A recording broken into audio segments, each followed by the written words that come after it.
James Whale on Talk Radio. Yeah. Commander of the Moon. Mayor of the Moon. We haven't been to the moon, though, so... No, I know. That was done in a studio in Los Angeles. Of course it was. So, but these people like to think that we do. No, that's great. No. But you have to humour them. Do you remember when the Chinese were going to nuke the moon? Do you remember that? About 15 years ago. I know. They were going to blow the moon up or something, weren't they? Yeah.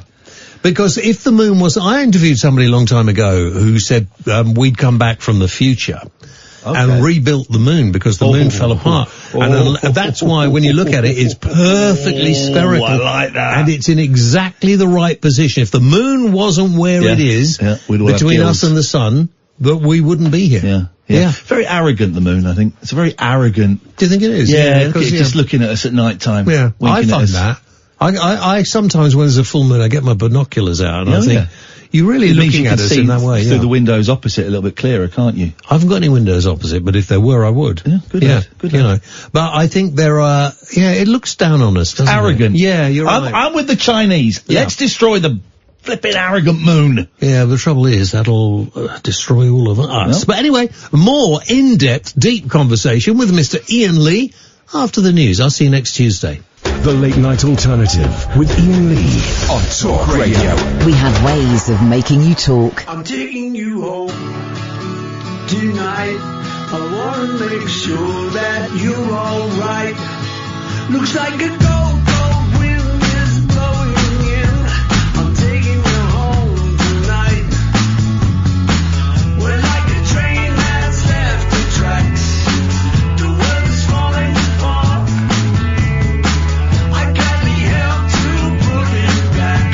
But tell me where to start. I'm taking you home tonight. I wanna make sure that you're alright. Well, the coat you wear is way too thin. I'm taking you home tonight. I read the bad news every day. It's getting harder to cry. Sometimes I'd like to look away, but I can't close my eyes. I'm taking you home tonight. I wanna make sure that you're alright. What's a lonely firelight next to the kin? I'm taking you home tonight. Say yes tonight. Say yes if my suggestion is right. Say yes to me, and that's the way you want it to be. Oh, I'm taking you home tonight. I wanna make sure that you're alright. Looks like a cold wind is blowing in. I'm taking you home tonight. Well, life goes by at such a pace. The troubles seem to increase. I know that we can find a place where we can get some peace. I'm taking you home tonight. I wanna make sure that you're alright. Looks like a cold wind. Here we go. Blowing in. I'm taking you home tonight. So say yes tonight. Say yes if my suggestion is right. Say yes to me. Yes. That's the way you want it to be. Wow. I'm taking you home tonight. I wanna make sure that you're alright. They say your cold wind is blowing in. The coat you wear is way too thin. No to find right next to the kin. I'm taking you home tonight. It's a new song from Paul McCartney. You didn't like it? Well, notifies next of kin. That's his wife, isn't it? She's not really too chuffed. Oh, I like that. I think that's good. There's another one as well, which is not quite as good, but I like that. Jolly, it was a groove. It's just dropping tracks. Coldplay dropped a new album today. Robbie Williams dropped a new album today. Leonard Cohen dropped a new album today. Paul McCartney dropped 2 new songs today. We're living the dream. Sam, get your sweet little tush in this studio, boy. 0344 499 1000 is the phone number. What a week.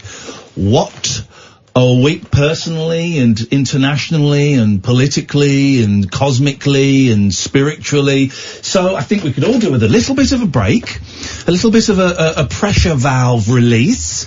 So we're taking calls straight to air all night tonight. 0344 499 1000. Call in about pretty much anything you want. Don't be libelous, don't swear. There are a couple of other things because of where we are in terms of time, but we'll sort that out, don't worry.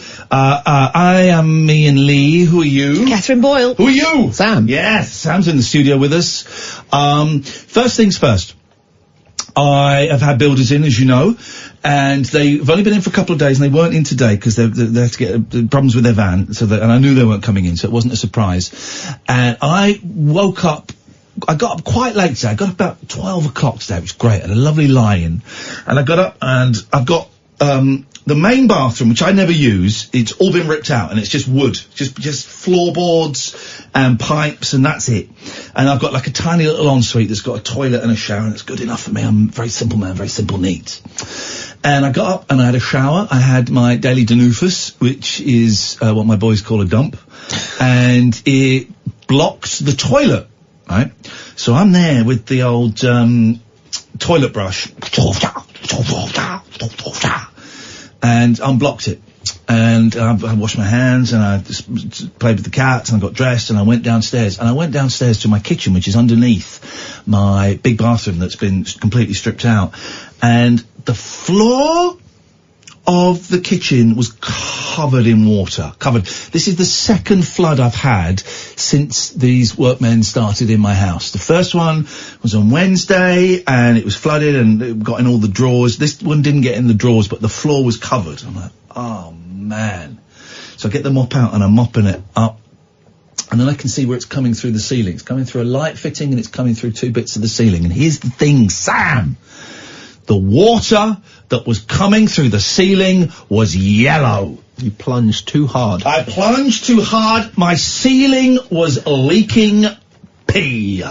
Pee all over my floor. Now, I'm lucky that it was yellow and not brown, because that would have been something else. But on this week of weeks, and I like my builder a lot. They're really nice guys, right? And I like them a lot. But I was not very happy. And I finally I said, dude, I got piss coming out of my ceiling. What are you going to do about it? He said, no, because they think I'm a comedian. Oh, you're joking, right? I said, no, I'm not joking. I've got pee coming out of my ceiling. You got to come and sort this out. And in fairness, he came over and he sorted it out. I think he sorted it out. I wasn't in. He told me he'd been. So that's been my day. Anyone else want to go next? I can't beat that. Okay. Yeah. Thank you. 0344 499 1000. As soon as I see a phone number flash up on my screen, I'm going to take it and put it straight through to her. I missed a couple there because of my urine-filled monologue. And everyone thought it was funny to make a little joke about it online. Some people pay good money for that. Golden showers. You're in trouble. You're in trouble. Urine leakage. They were the band that were in with James last night, weren't they? Anyway, so that was, so it's just, and I was not, it's been a tough old week with Velvet passing, and also not, this has all happened on top of not feeling great anyway, and I just stood there watching piss drip out of a light fitting of my ceiling and thinking, what is my life? Man, what is my, this is not what I was expecting. Line 1, you're on the wireless.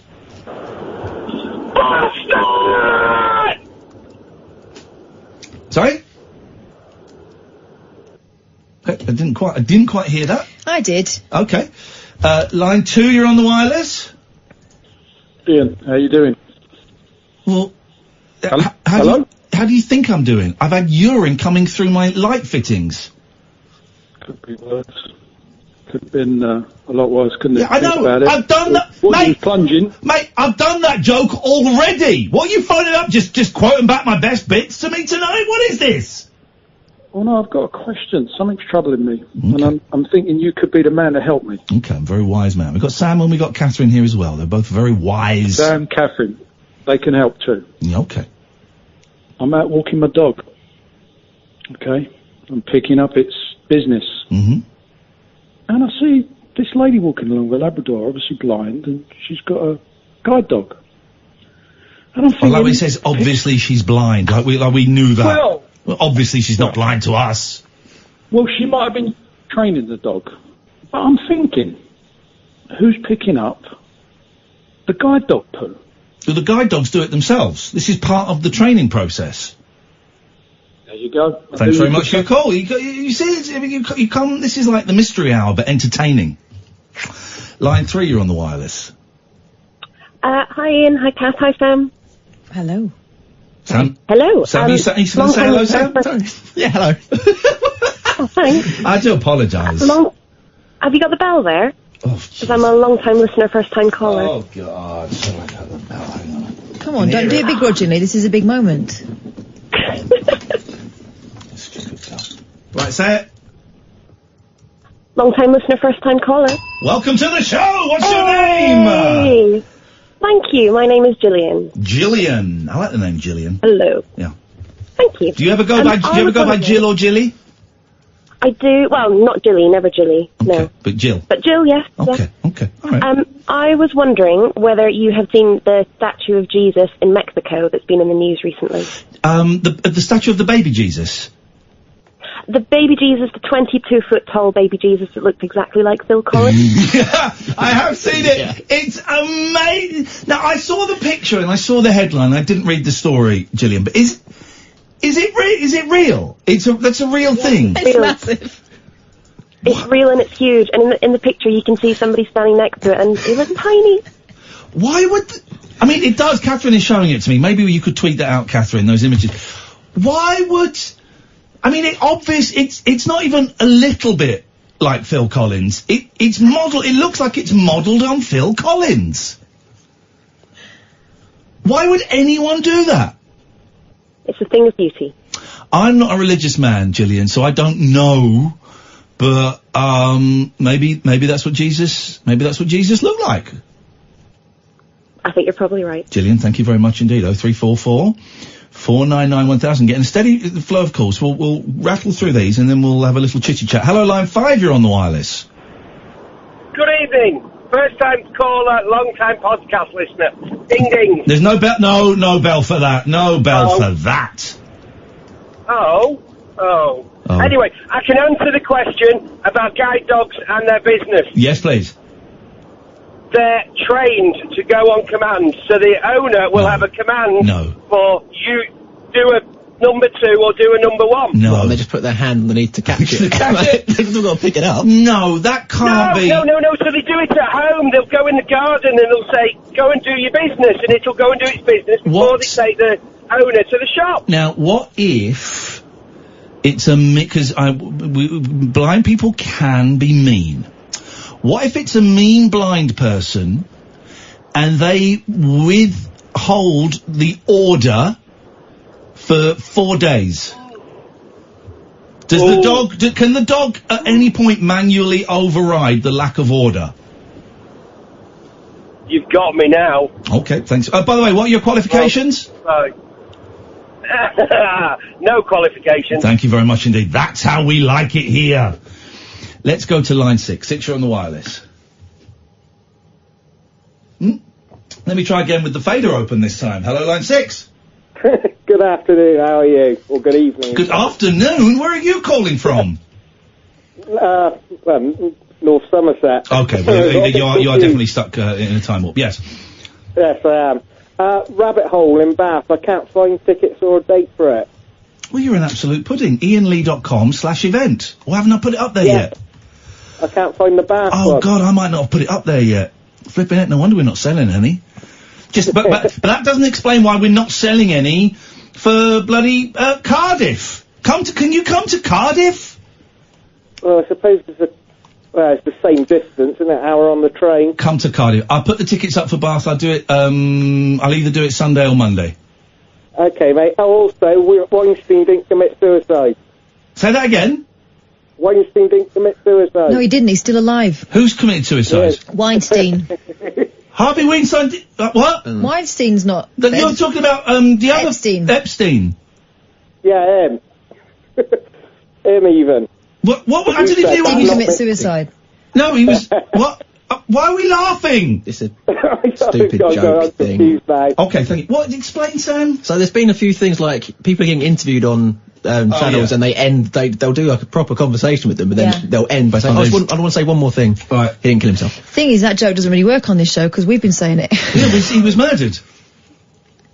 He was murdered. And also, you've got to get his name right, and also you've got to speak properly so that we can hear you. But looking forward to seeing you at the show in Bath. Sold Birmingham, selling great guns. Great guns. Glasgow, well, not bad. Cardiff, we can't shift him. Oh, you've got to come to Wales. Don't do the accent. That might be it.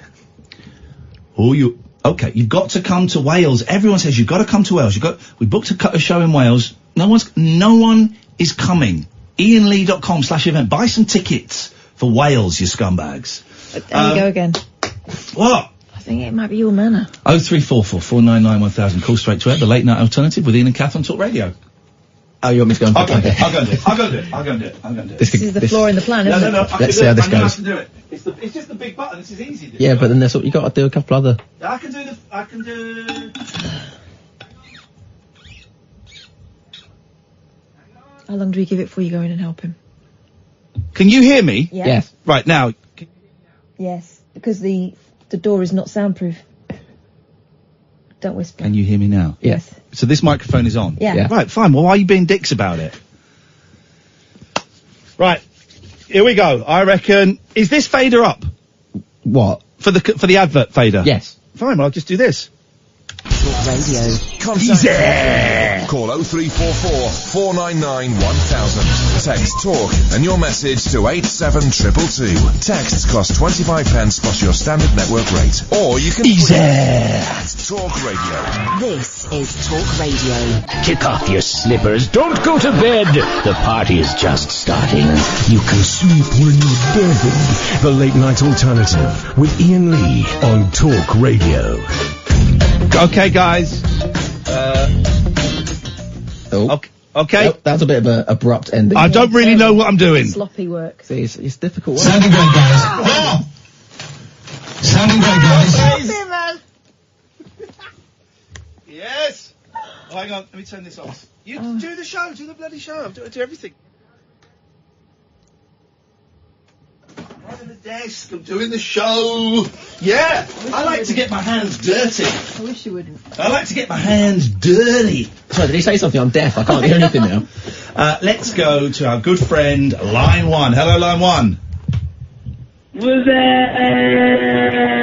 Oh, it's 1995. The What's Up Guys. The What's Up Guys were cute. I remember the What's Up. Do you remember What's Up? Yeah, but I don't know what it originated. It was an advert for Budweiser. Right. And it was these guys, like party guys. Knobheads. And they would phone up their friend and go, "What's up?" But it became huge. I remember them being guests on the Jonathan Ross show. The What's Up Guys. And they were from an advert, and all they did was go, "What's up?" Who were they? Were they... Don't know. Because, were they comedians? Or... Who... First question of the night. This is what it's going to be. Kind of just going to sit and chat. If you, by the way, if you want to get heavy tonight, whoa, I'm up for that. We will go anywhere you want to go tonight. Kath's got a box of Maltesers. The Maltesers in a box are the finest Maltesers. They are hand-picked. They're better than the ones in the packet. They're hand-picked, spit and polished by Kelly Brook and Melinda Messenger. So if you want to phone up with heavy stuff, we'll do that. If you want to go a little bit political, we'll do that within the confines of what's going on. If you want to phone up and make silly noises, we will do that as well. I'll have some in a second. I'm working. 0344 499 1000. Now, I got an email. This is quite a long email, but I'm going to read it out. It's from someone called Charles Sibley. Iain at IainLee.com. Oh, making a mess. Iain at IainLee.com. If you want to email me or Kath, we both get the emails. Dear Iain Lee, sorry to bother you, but a lady I did a reading for, already I'm in, this morning, said I should get in touch to your radio show as you will be interested in my area of expertise. She listens to your DJ show and is called Carol and lives in Wirral, United Kingdom. we've spoken to her. Jackie. It's Jackie that phones us. Okay. Let me introduce myself. My name is Charles J. Sibley, and I'm a psychic, physical, spiritualist medium, paranormal investigator from the Wirral, United Kingdom, with over 30 years' experience. I'm going to read it exactly as it's written as well. I realised the importance of having such a gift after my spirit guides made me aware that I must share this gift with others in order to heal and help guide. I am only an instrument and use my body and my mind to channel the spirit world, aka heaven. I only recently found out what AKA stands for. Do you know what AKA means? You know, it goes, if I were to say, for example... Yeah, I know what AKA is, I just don't know what it... Okay, go on then. Well... What? So it's like saying, I like crisps, AKA Doritos. No. No? It's like saying, I like the reboot of Jurassic Park, aka Jurassic World.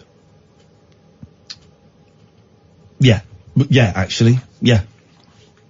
It is a reboot of Jurassic Park, and aka Jurassic World. So, yeah. Don't need it. Isn't it a sequel? No, are you nuts? Jurassic World is a reboot. No, what you're talking about there is... My favourite drummer is Richard Starkey, a.k.a. Ringo Starr. Give you that. Right. Give you that. A.k.a. what do you think it could stand for? No idea. What if I tell you the first word is also? And the last word is as. And the second word is known. Yeah. Right. Also known as. I only found that out this year. This year. You only found it out this year. So we're kind of the same intellectually. Gosh, I'm sorry about that. I am a link to those, I'm a link to lose loved ones, aka those who have crossed the bridge to the other side. I discovered my gift after 30 years ago and been doing many work with spiritualist churches in the Wirral and Liverpool area and beyond. Oh. He means Manchester. A.k.a. Manchester. I am able to channel whoever has passed, including top celebs, such as John Lennon, George Harrison, Lady Princes Di, Nostradamus, Michael Jackson, Jesus Christ. Wow. J.F. Kennedy, Winston Churchill, and more. Top celebs such as Jesus Christ. Wow. This week you won't believe who Jesus Christ has been seen out with. He was the first celebrity, wasn't he? He was. The best. Some say it is like they are in the room with you. The OG. That is no exaggeration.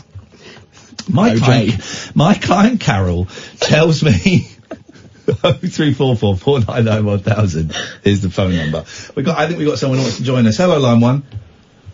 Hello, I'm with Sam on this one. Jurassic World is a sequel. Who gives us stuff? You phoned in about something that's boring. So you're saying you don't give us stuff because you were wrong? No, it's irrelevant. It's irrelevant. It's irrelevant to the conversation. I was coming up with uses for AKA, which Sam claimed he knew, and then it turns out he didn't. Who cares if it's a reboot or who cares? Who cares? I had piss coming through my ceiling. I don't care, actually. What I care about is keeping you on the line for another 60 seconds so that the team here from the feds, the Federal Bureau of Investigation, the FBI, can triangulate your exact position, and then I'm going to come to you after the show, and I'm going to kick your ass. Well, in the meantime, people can get excited about the new Doctor Who trailer airing at 3 o'clock tomorrow afternoon. Oh, is this for the Christmas special? No, there's no Christmas special. There's a New Year special. Okay, but the one about Christmas? Where they've got all the doctors back together again? No. Like they always do? No. All the doctors. The dead ones. The living ones. The ones that quit. The ones that can't be asked anymore. The slightly creepy Nazi ones. All the doctors are back. Together. Which ones are we saying were nonces? No, that's not what he said. Creepy nonce. Meaning as Sorry, nonce, not definite nonce. Which ones are we saying were like paedophiles? Well, you're the expert. I'm going to say none of them then, because that would be out of character. Well, you're forgetting the Patrick Troughton one. Oh.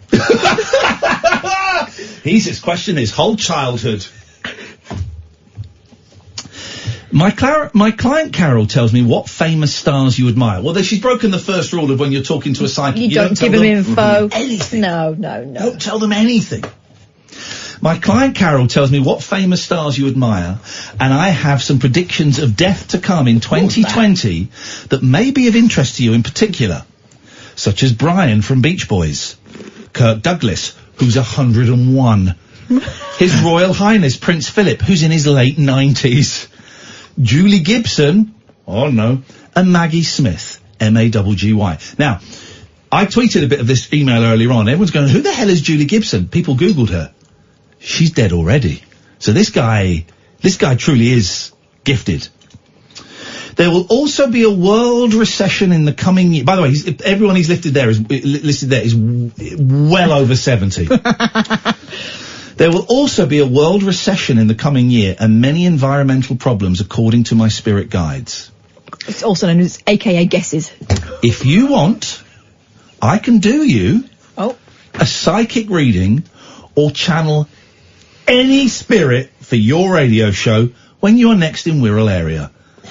Because the show frequently goes to Wirral. All the time. I do not charge, as it is my gift to share from the spirit world. Blessed be Charles J. Sibley, psychic medium. Now, he's got a YouTube channel, right? Yes. So we go to his videos. Oh gosh. Okay. Sam, you can pick one. I'm going to read the names of the celebrities that he's channeled. When you hear one you're a fan of, let me know. We'll stop. Okay. George Harrison, John Lennon. We might be here a while. Adolf Hitler. Oh. John F. Kennedy. Jesus Christ. Winston Churchill. Michael Jackson. So you've got to pick one of those. Princess Diana. Let's go Michael Jackson. Elvis Presley. Okay, let's go Michael Jackson. All right, playing it safe. Let's not do Hitler. We hear quite enough from him. Yeah. We're not supposed to talk about politics. Right. Here we go. So this is Michael Jackson. Hello, this is Charlie. I haven't had any messages off famous spirits for a while, and plus, one thing and another in my life, doing things on the internet. I mean, we all have problems. Anyway, the famous spirits is the one and only Michael Jackson. This is what he's got to say. He will sound slightly different because it works. Oh, well played. I was wondering if he was going to do the voice or not. He will sound slightly different. Slightly more wirrily. Oh.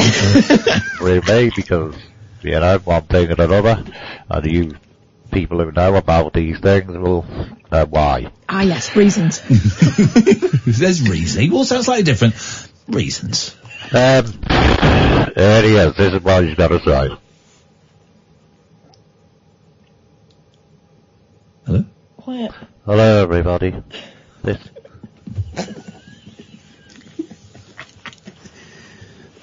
He does sound slightly different. I'm going to give him that. I'd assume there'd have been like a whole summoning thing, but no, just... I think he's just gone straight into it. This is Michael.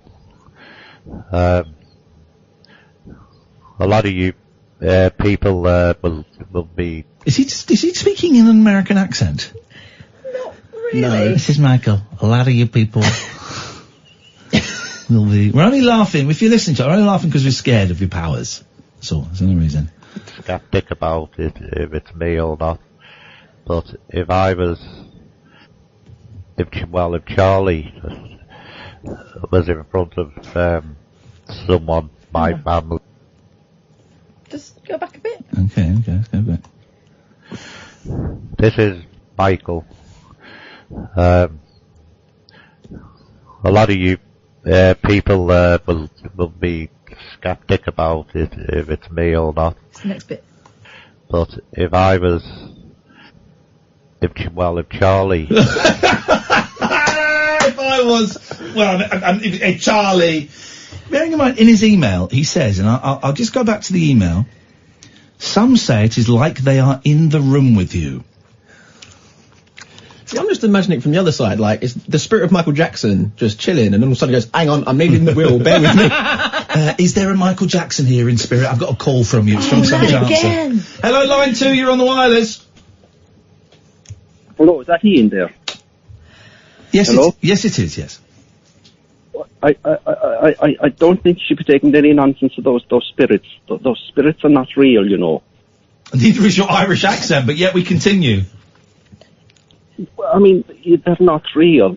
But anyway, I rang about, it's been a terrible week for the royal family, hasn't it? It's been an awful week. The Queen, she's 93, and she's going through a lot with Prince Andrew, so I thought I'd try and cheer her up and sing her a little song. He's phoned up Talk Radio, a station that hardly anyone knows about, partly because the publicity department of this building won't let us publicise the station or the show. When we've given an invitation to be interviewed on TV about the show, the publicity department and News Corps says, no, I don't think that's worth doing. And so Michael has phoned up, it's a true story, Michael has phoned up to cheer up the Queen on a station that she probably don't even know about? Well, let's find out what he's going to do. No, I think she listens. I'm pretty sure about that. Oh, but anyway, to be sure. You know, I've been told that I sound like Justin Timberlake. So if you just hang on that note. You sound more like him than an Irishman. All right. You're in leakage. You're in leakage. You're in leakage. You're in leakage. Is that it? That's it now. Good night. I'll see you next time. I'm writing him down as not Irish Michael.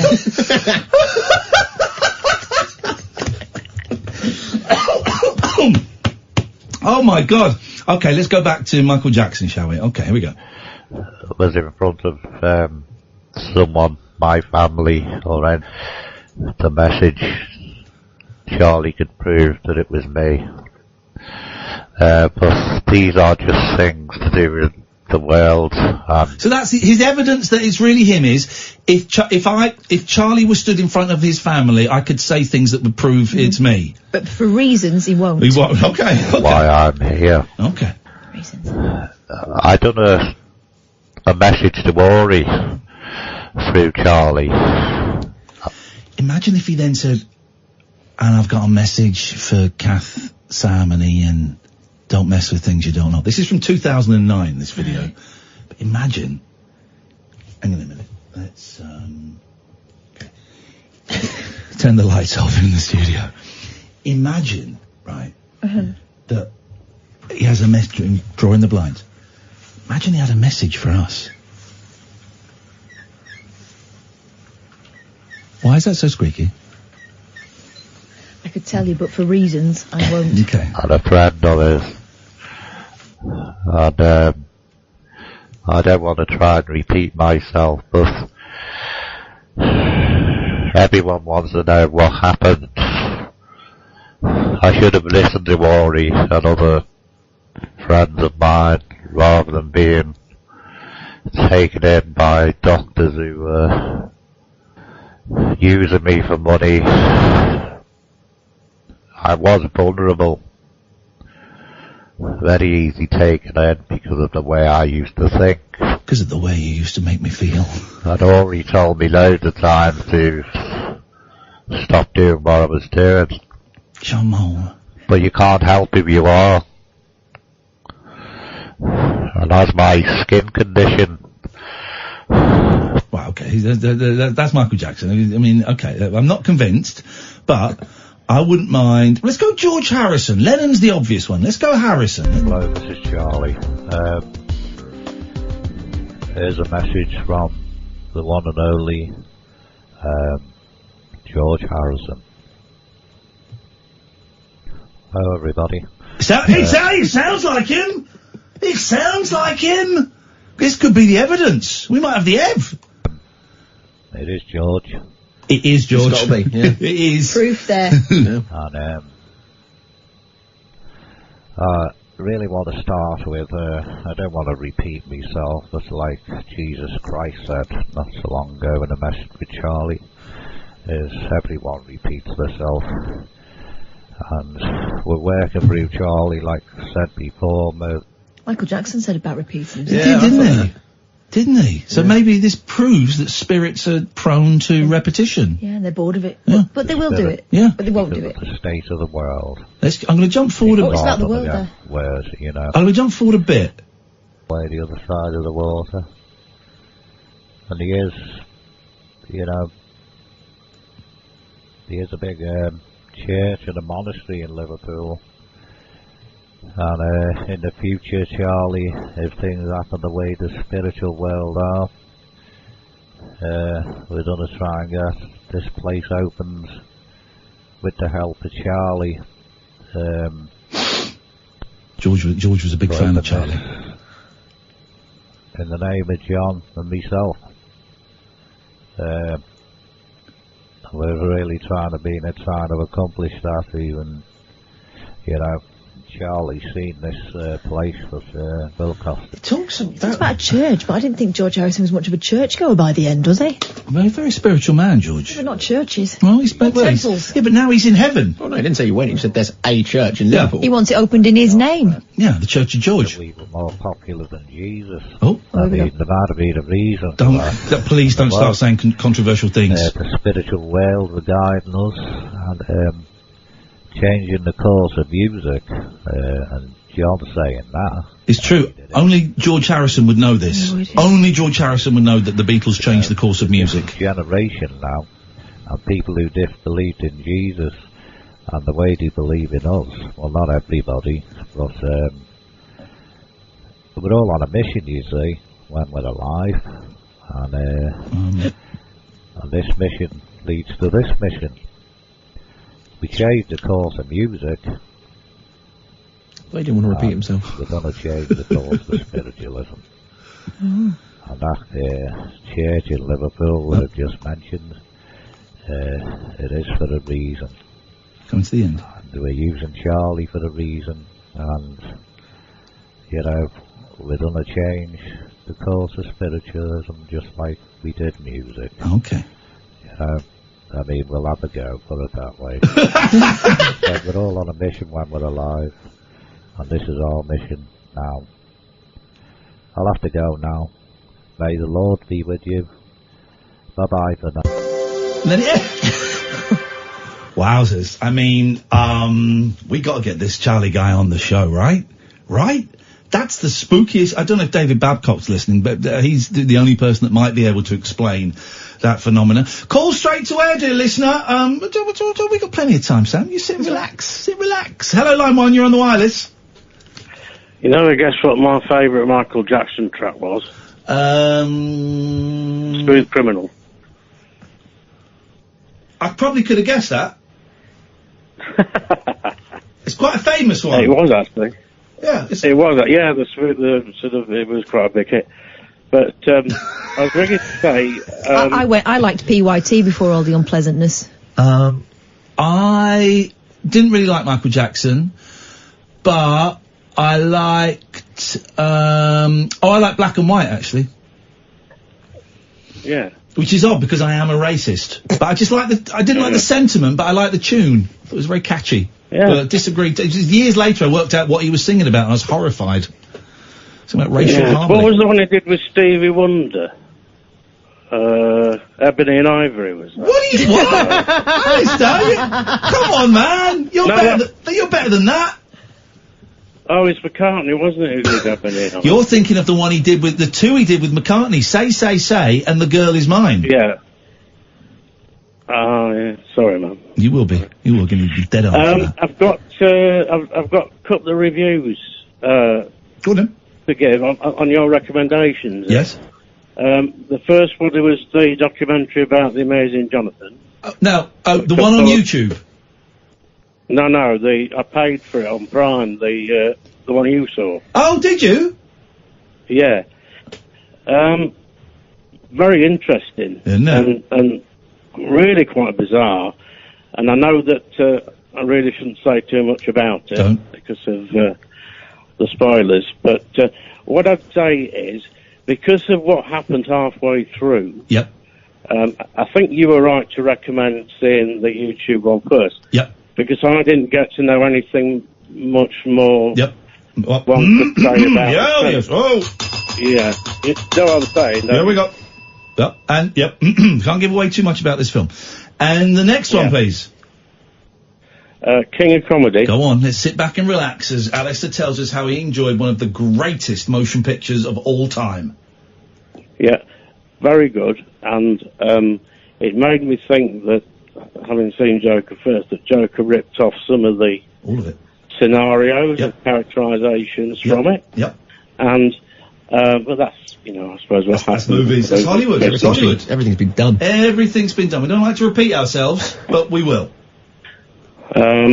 Obviously, for me, it was dated because it was 1980 or whatever. Okay. But it was actually the subject matter. I would imagine when it was released at the time would be very fresh. The subject matter, it flopped when it came out. Yeah. Big old flop. Isn't Jerry Lewis great in it? Oh, he's absolutely superb. What an actor. You should get What an cancer! actor. It's just some great lines in it. Alistair, thank you. I'll go, Sam. I'll do it. You try. No, please don't, because you deafened us last time. No, it's fine. I want to listen. I'm like the, what's it called? The touchy-feely boss. What's this? The undercover boss. Where I don't mind getting my hands dirty. I'm like Richard Branson. I'm a dirty man. So, Sam, if you throw into the, right, and I... 0344 499 1000. This! Hang on, because I've had to put the faders down. Where you go, buddy? It's Talk Radio. Need a little bit more run up than that, mate. I did it, and you just weren't ready. Across the UK, online and on DAB. Oh, is it? There's going to be a problem here. Alternative with Iain on Talk Radio. Alright, Didn't think this through, did ya? No, I thought it through. Right, I'll go. I'm just trying. Oh, I know what. Let's take the plea out of the guy who's trying to help. Let's take the plea out of the You don't have to help. Let's go. What talent? Let's take the pee out of the talent. What talent? Who's actually me. You're referring to yourself in the third person? Mate, I get paid more than both of you put together. All right, Okay. I'm the talent. Yeah. So let's take the pee out of the talent who's just trying to show you plebs that I'm as like you, Hello? but a little bit. I think what you're actually doing is showing how talented Sam is. But now I can't hear through my headphones because you've ballsed it up, Sam. You've done the thing that I do. You've now set it so the show is coming out of the speaker. Is it one of Is that right? Yeah, it's coming out of the speaker. I can't hear through my headphones. It's better now? No, because you haven't done. You're not doing anything. I don't. You've buggered this. You've absolutely. Well, whose fault is that? Yours, mate! No, you were the one who was going stupid loud on hang on, I'll fix it. Oh, you've totally... We had to get engineering in last time to do this. I wonder if...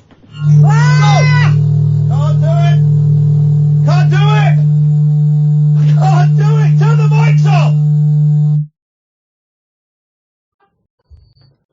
Right, try. I can't hear in my headphones. Right, now you've got... Jesus. Right, you've got to phone up engineering. This is terrible. You did this. No, I didn't. I literally didn't do this. Remind me about the talent getting his hands dirty. I literally didn't do this. I know what with. I know, through painful experience, not to fanny about with that button and that knob. Because once you, hang on. Once you've... Stop! Alright, hang on. Phones, aux... Hey, here we go. Right. Can you hear through your headphones? Yeah, I can hear you. I can't hear anything. Oh, sweet Lord. Here we go, preview. Hello. I can't hear anything. Right, you're going to have to talk to this caller, and I can't hear anything. No. Put your headphones in over here. No, you talk to this... They won't reach. Yes, you talk to this caller, and if I... Catherine, just talk to this caller, and if I need to hit the dump button, you have to tell me, because I can't hear... I literally can't hear a thing. Why don't you swap places with me? Because I won't be able to reach the dump button. Well, I can do that. But you won't know if they've sworn. I will. Just talk to them. No. Please. No. Just talk to them. I don't know You who come it and is. sit over Please. here. No, just talk to them. Come on. Hello? Hello? It's Susan. It's Susan. She wants to talk to you. hello. Ian. She can talk to you because I can't Remember hear I anything. spoke to you in Sam's gonna fix Blackpool? this. Do you remember she spoke to you in Blackpool? She didn't speak to me in Blackpool. Yeah, I did. I was at Blackpool and I spoke, and my friend Donna was with me at the time. I've not been to Blackpool. You haven't been to Blackpool, have you? No, you haven't, but I was at Blackpool, but I phoned Talk Radio when you were on the Oh, radio. yes, I do remember that. Yes. Yeah, I tell you why I phoned, because it's a bit sad, really, and it's a bit inspirational in a way. I met my friends Wednesday. We used to do dog walking. We were voluntary dog walkers, okay? And one of the ladies that used to be there, I'm going back a good few years ago now, she's the same age as me, more or less. She was only a few months older than me. Well, she died, you see, and I found it obviously quite... I couldn't get over it, really, because, you know, when you see someone laughing and happy and everything like that. But anyway, can you hear me, Kath? I can hear you now, Susan. What? You're really loud. No, I'm not. It's Sam's fault. I can hear you, Susan. I'm sorry. You're trying to thank you. tell No, us that's all right. something Anyway, very important. And my mum passed away 2013, so that's quite a while ago. And I don't hardly ever dream of my mum, and yet last night I had a dream of my mum, and this lady was called Jill, the one who died, and they both were smiling, and Jill came over to me, just to say I'm all right, you know, and I just found it. It's just very strange, really. Was it comforting? It was. I can't really sort of explain well. Sorry. But, you know, my mum was... I hardly ever dream of my mum. And that they were both very happy, and they both looked at me, and Jill, who was walking by the side of my mum, she came over as if to say, oh, I'm okay. Well, there you know? go. And it was really... Lovely. It was lovely, really. And to see my mum as well, because my mum was a really lovely... And my dad, they were both very good parents. And... I just thought I'd phone up and tell you. And also, do you remember when I phoned you a good while ago? I was having a ghost talk. I'm having a ghost talk by... I remember, You know Katherine. Yes, I think she phones you every now and again. Well, I had to cancel it, but it's on again, and it's on next year, in March, and it's still going to the same charity, the Claxon Food Bank. Yeah, beautiful. You know, well, good but... for you. You know, so, yeah, I spoke to Kathy today. Beautiful. And, but I just thought I'd tell you about that situation Susan, that I had, you know. Thank you for sharing your situation with us, and I'm glad that it brought you some comfort. Thank you very much. Indeed. Slightly more important than that is what is going on with the studio, Sam. I don't know, the desk just needed resetting. It's all done. But it wasn't me, though, was it? Well, it might have been. Whoa, I don't know what caused it. It was fine before you started messing. Let's just... Wasn't messing, I was helping. Oh, Jesus. So... I'm not allowed to help now. Would you rather I was like a really shouty presenter that rollicked the team, whether they deserved it? Would you rather I was Julia?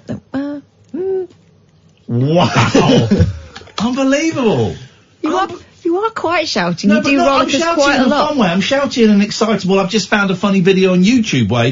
This guy on first dates looks like our boss Denny Morris kind of way. I'm not shouting in a I'm going to destroy you and get you fired and you'll never work in this industry again way. I'm pretty sure you've said those exact words to you me. said that to me earlier, actually. Line 1, please, can you save me from these idiots? Oh, jeez. The answer is no. Line 1, you're on the air. Aberdeen. Come in, line 1. Aberdeenshire. Yes. That's you. Yeah, Linette. Linette? Yeah. Linette. Linette, you're on the radio. Okay, right. Turn your radio off. I have, yeah. No, you haven't. I have. I can hear it. I have the radio on, yeah. Yeah, can you turn it off? Oh, okay. Yes. Why? He's angry with me. Okay. It's off now. Huh? It's not, is it? Sorry? I can still hear it! I can hear, Ian talking, yeah? Yeah, I'm talking. This is Ian, and I'm talking to you now on the phone, and we're on the air. Right. But I need you to turn your radio off. I have. It's off. I can hear it. No, we can literally hear it. Okay, it's off. Okay, Linette, how can we help you this evening? I just want to put a point across about Scottish and political things, yeah?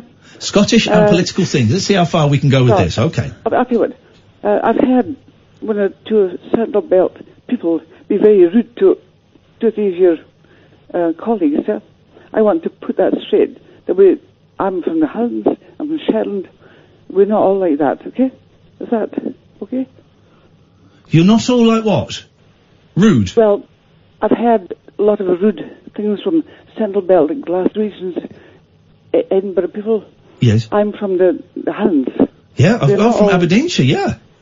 I am, yeah. My cousin used to play for Aberdeen, the football team. Oh, did you? Yeah. Oh. Doogie Rugby. Red and white, yeah. You ever heard of Doogie Rugby? I'm not a football... Me neither. Oh, I'm not a football person. I'm a family man, so never met him. But okay. So you're saying that people from Glasgow and Edinburgh are arrogant, but people further out from in the Highlands and stuff are nice. Yes. And more. We're not all SNP, okay? Okay. That's my probably biggest point. Okay. We're not all SNP, okay? Okay. Yeah, that's brilliant. Thank you so much. Okay. Lovely. Thank you, Linette. I appreciate that. Thanks for clearing that up. Okay. Right. Thank you. There we go. Excellent point. Well made. These straight-to-air shows are always supposed to be a little bit of fun, and they end up getting me very, very stressed, very angry, very stressed, and you two are actually making it significantly worse. We can make it easier. Please do.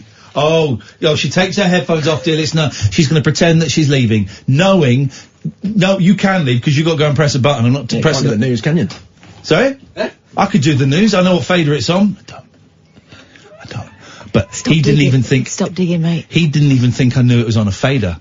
He didn't even think I knew that. He thought I thought it was a button. It's not. It's a button up to the music, then it's a fader, and then you fade it. I know what I'm doing!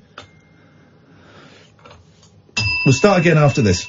The Late Night Alternative with Iain Lee on Talk Radio. We have ways of making you talk.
spend this hour investigating the life of Fergal Sharkey, because I don't know nothing, apart from he was in that band, The Undertow. I don't know anything.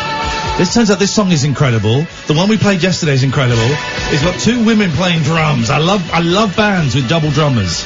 Kath, name another band with double drummers. Oh, the Glitter Band. There we go, Adamant. That's all I got. That's all I got. Both women drummers here. Some video, man. And his hair and the arrogance. He's got that pop star swagger that I want. It's wonderful. If anyone knows anything about Fergal Sharkey, here's what I want to know. Did he have a good album? Did he have like an album that people go, ooh, that Fergal Sharkey album from 1986. Oh, that's what you want to get your hands on. Is there a whole album that sounds like this? Because I'd buy it. This is ridiculously pompous. Big ending, big ending.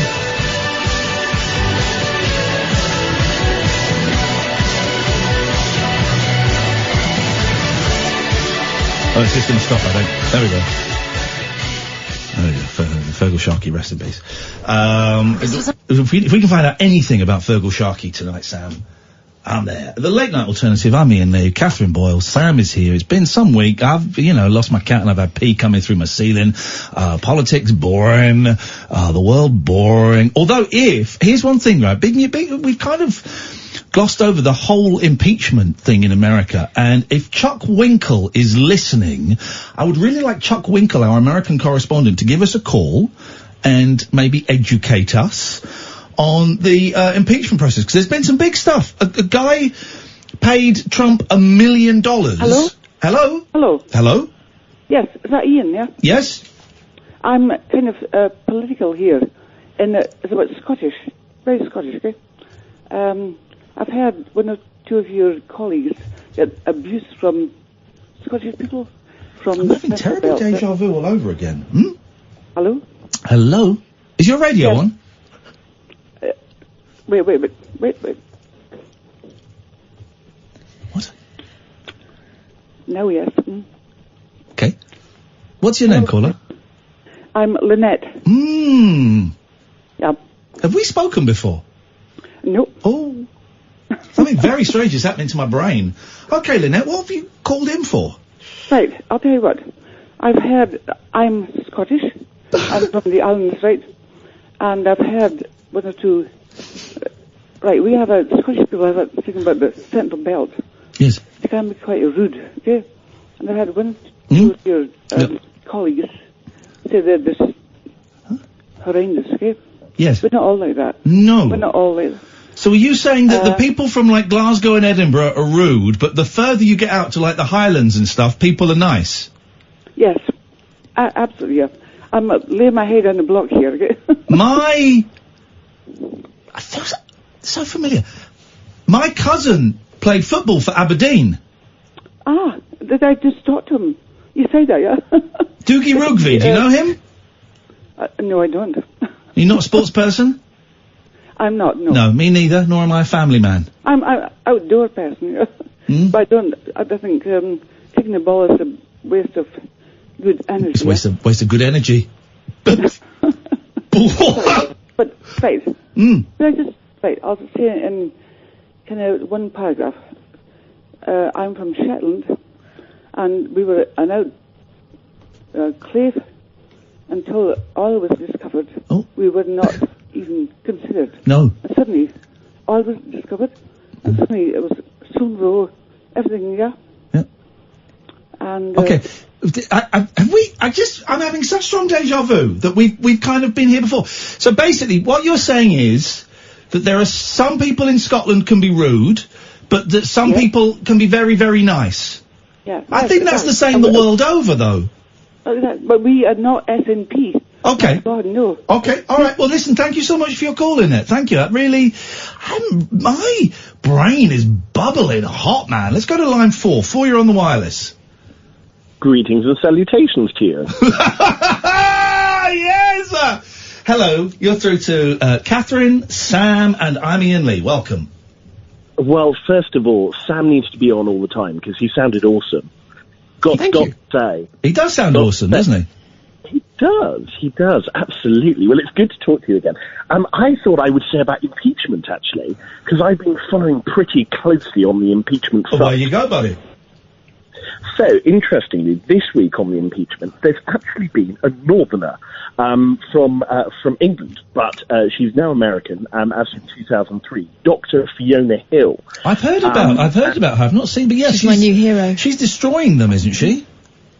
She was unbelievable, and they were, she just was very, very slow in the way that she did things, and then was like a scalpel. It was like, and she was the Russian advisor to George W. Bush, then Obama, and then most recently Trump, until she decided to leave him.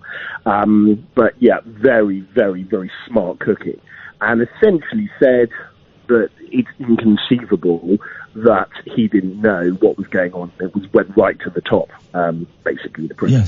Yes. Okay. Well, that's been the week, has it?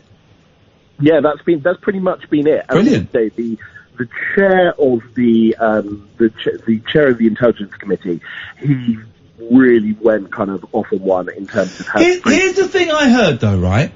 That it will definitely be, there will be, because this is just to find out whether there's gonna be an impeachment, right? And I heard someone say there will definitely be an impeachment, but he won't be impeached.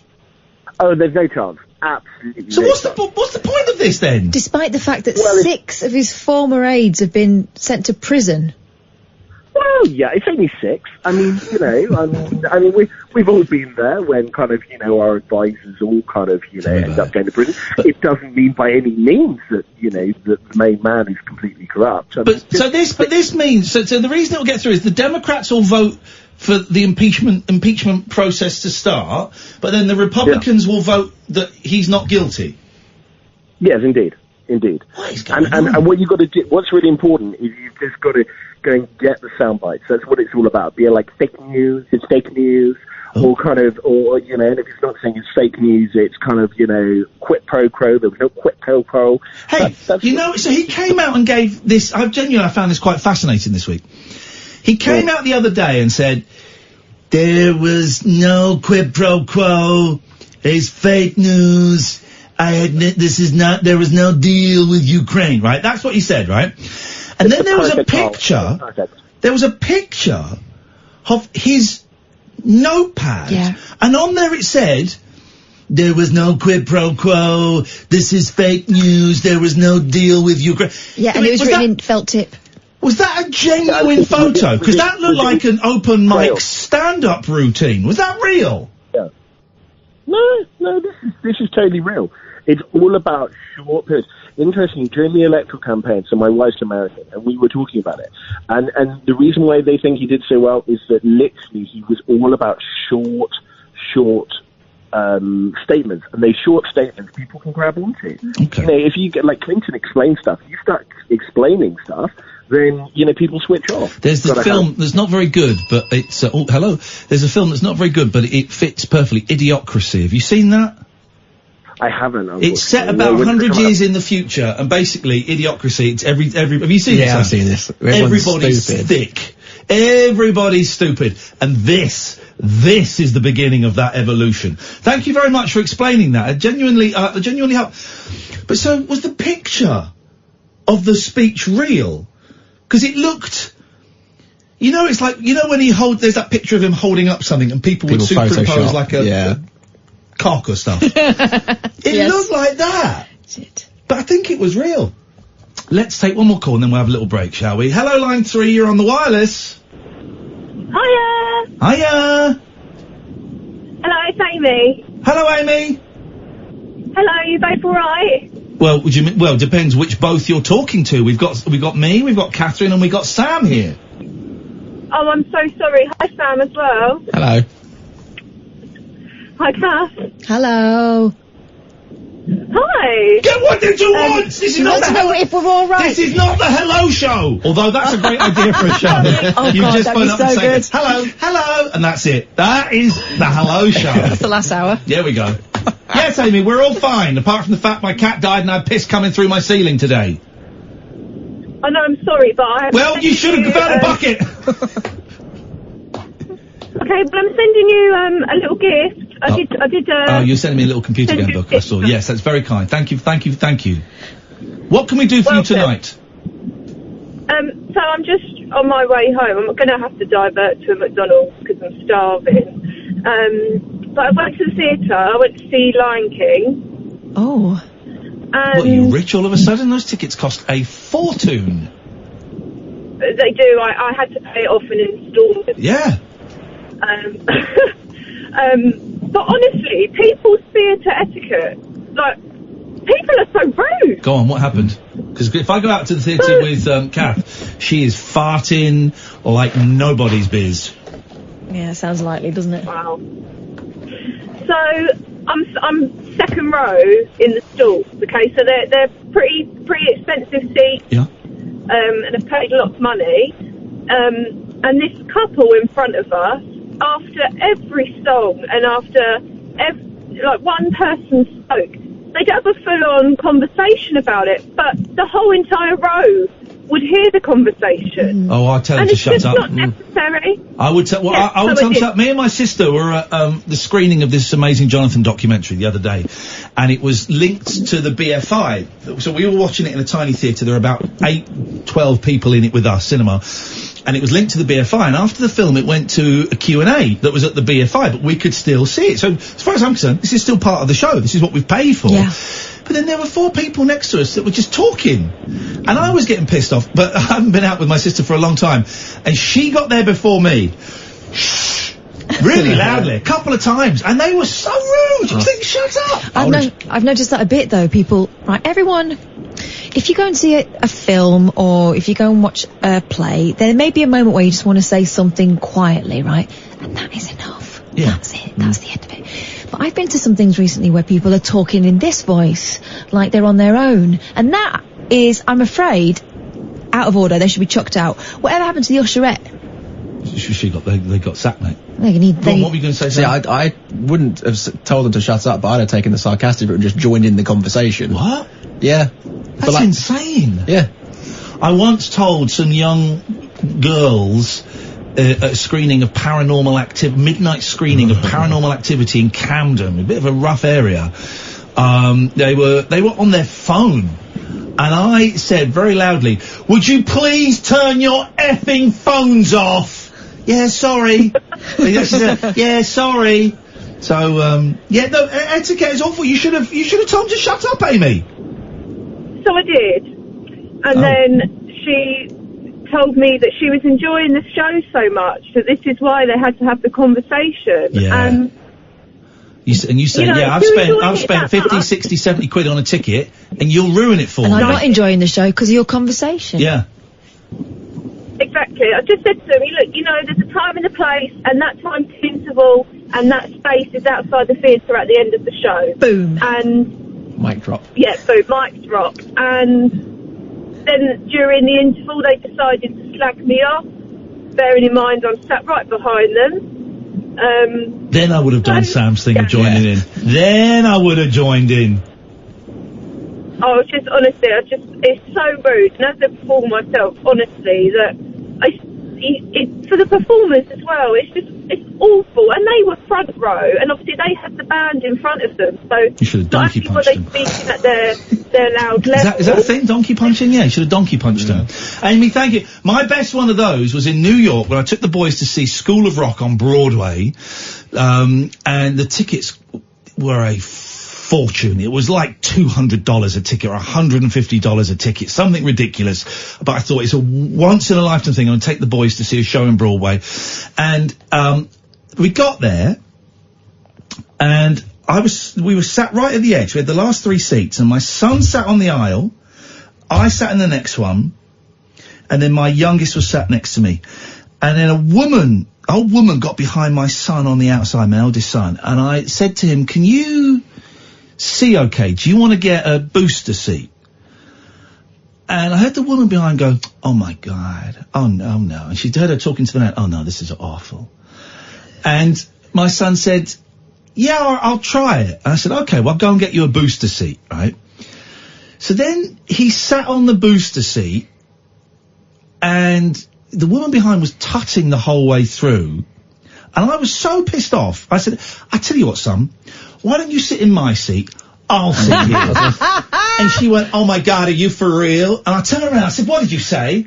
I didn't say anything. I said, yes, you did.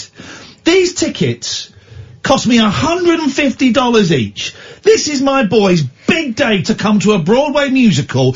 We've spent the entire week in New York, and everyone has been wonderful to us, and you are the first person we've met that's tutted because you've got an 8-year-old boy sat in a booster seat in front of you. Also, you're watching a load of 8-year-olds on the stage. I said, how dare you? I didn't say anything. I said, I heard everything. I heard you tut. I heard exactly what you said to that gentleman next to you. I heard everything. And my boys are sat there looking down at the floor, like, eyes wide open, going, oh my God. And then, so I said to my son, you sit there. Booster seat is fine. If you want the booster seat, that is cool. I'll sit here. And she, as I sat down, she muttered to the guy next to me, what did she say? Is he for real? And I turned around and went, yes, I am. And then she went, that was it. She said to the guy, oh, really? And I said, yeah, really. And she said again, really? I said, yeah, really.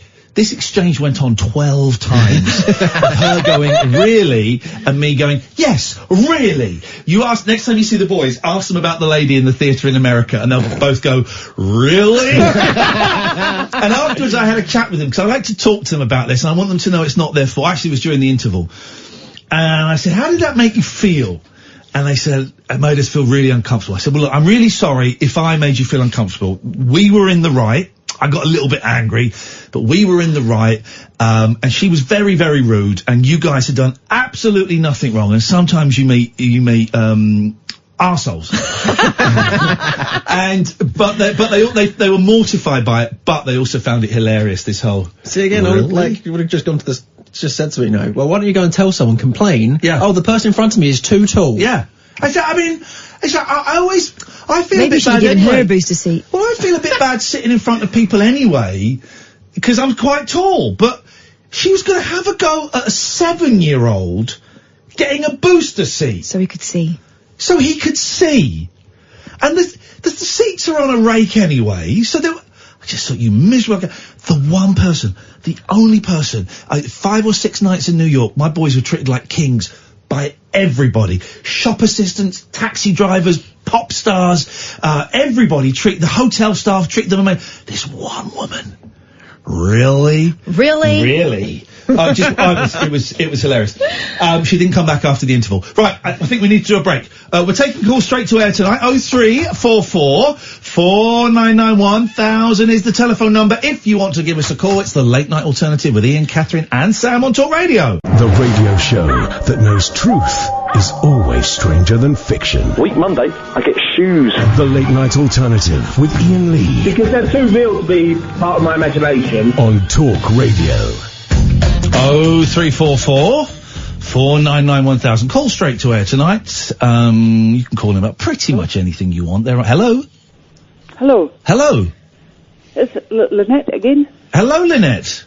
Yes, I thought I was kind of dismissed quite abruptly when I tried to put my point across about Scottish people and well, no, I don't think it was. I don't think it was abrupt. I think you put your point across. It feels like twice. Okay, right. Okay. And sorry if you felt you were abrupt. It's just that's the fast-paced, jazzy nature of this show. It's like a it's like a pinball machine. I understand that. You spent a lot of time with obviously kind of drug addict. Sorry. Lots of time. Yeah. Do what? Sorry. I need to. Sorry, I've listened to your show night after night, and you spent lots of time with a person who was involved in drugs. My problem is that I hate people saying that Scottish people are always... No, the only person I've heard say that Scottish people are always miserable is you. I haven't heard anyone else say it. Oh, okay. Maybe it's your colleagues, Was it Mike Graham or somebody? I don't know. I'm not responsible for Mike's show. I'm not responsible for Julia's show. I don't really listen to them because I've got stuff to do. So if you phone up and speak to them. But on this show, we love everybody. It's all peace and love, and I certainly do not think for a second I've got Scottish heritage that Scottish people are miserable. Fine. I had to put things right. Okay. Right. Superb. Yeah. Good. Right. Are you happy that you've put things right now? I think so, yeah. Beautiful. Have a lovely evening. Sit back. Relax. Enjoy the show. I will, yeah. Take care, Linette. And, okay, right, bye. Bye-bye. I bet she was a member of the SNP. Because they all are, aren't they? You can't say that. Wimperda. Strange old time. I just crushed the bollock. Your own? Left or right? To the right. Okay, well this is why I like doing these straight to air shows, particularly on a Friday, and particularly when there's a bit of tension in the air, because there are people like Linette who are a little bit lost, maybe not Linette, let me put Linette to one side, but there are people out there that are a little bit lost, a little bit confused, a little bit angry about something, but they don't know what they're angry about. Is it the general election? Is it Brexit? Is it the hole in their heart? Is it a relationship? Is it the fact that brushstrokes is never coming back? I don't know. All these different reasons. And sometimes, just doing a show like this allows people to come out and vent and rant and share and express themselves in ways that they might not normally be allowed to. It's got a line 2. Line 2, you're on the wireless.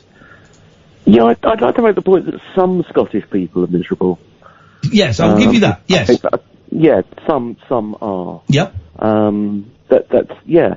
And a lot of them live in Sheffield, as well. Okay. By the sounds of the debate this evening. I got the rabbit hole pinned through the post this evening. Hey, thanks for your support. It's nice, isn't it? It's lovely. Now, should it go on the scarf, the lapel? Where should it go? Well, I think you should have one on the scarf and one on the lapel. Still taking orders. IainLee.com/shop/. Thanks for your support, caller. IainLee.com/shop/.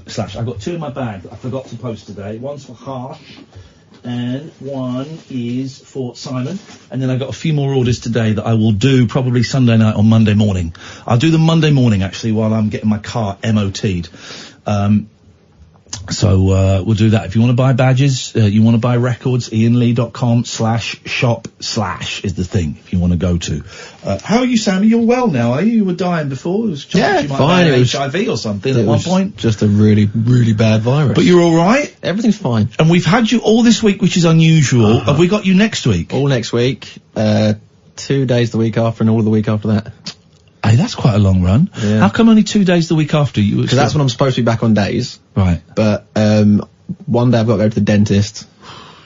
500 quid for a new tooth. Lovely. Exactly what you need. Sorry, what? 500 quid? Yeah. For a new tooth? Well, if I wanted it in gold, it would have cost less. Well, do it in gold, then paint it with Tipex. Why are you getting a new tooth? Because I've lost one, funnily enough. But which tooth? Show me. It's okay.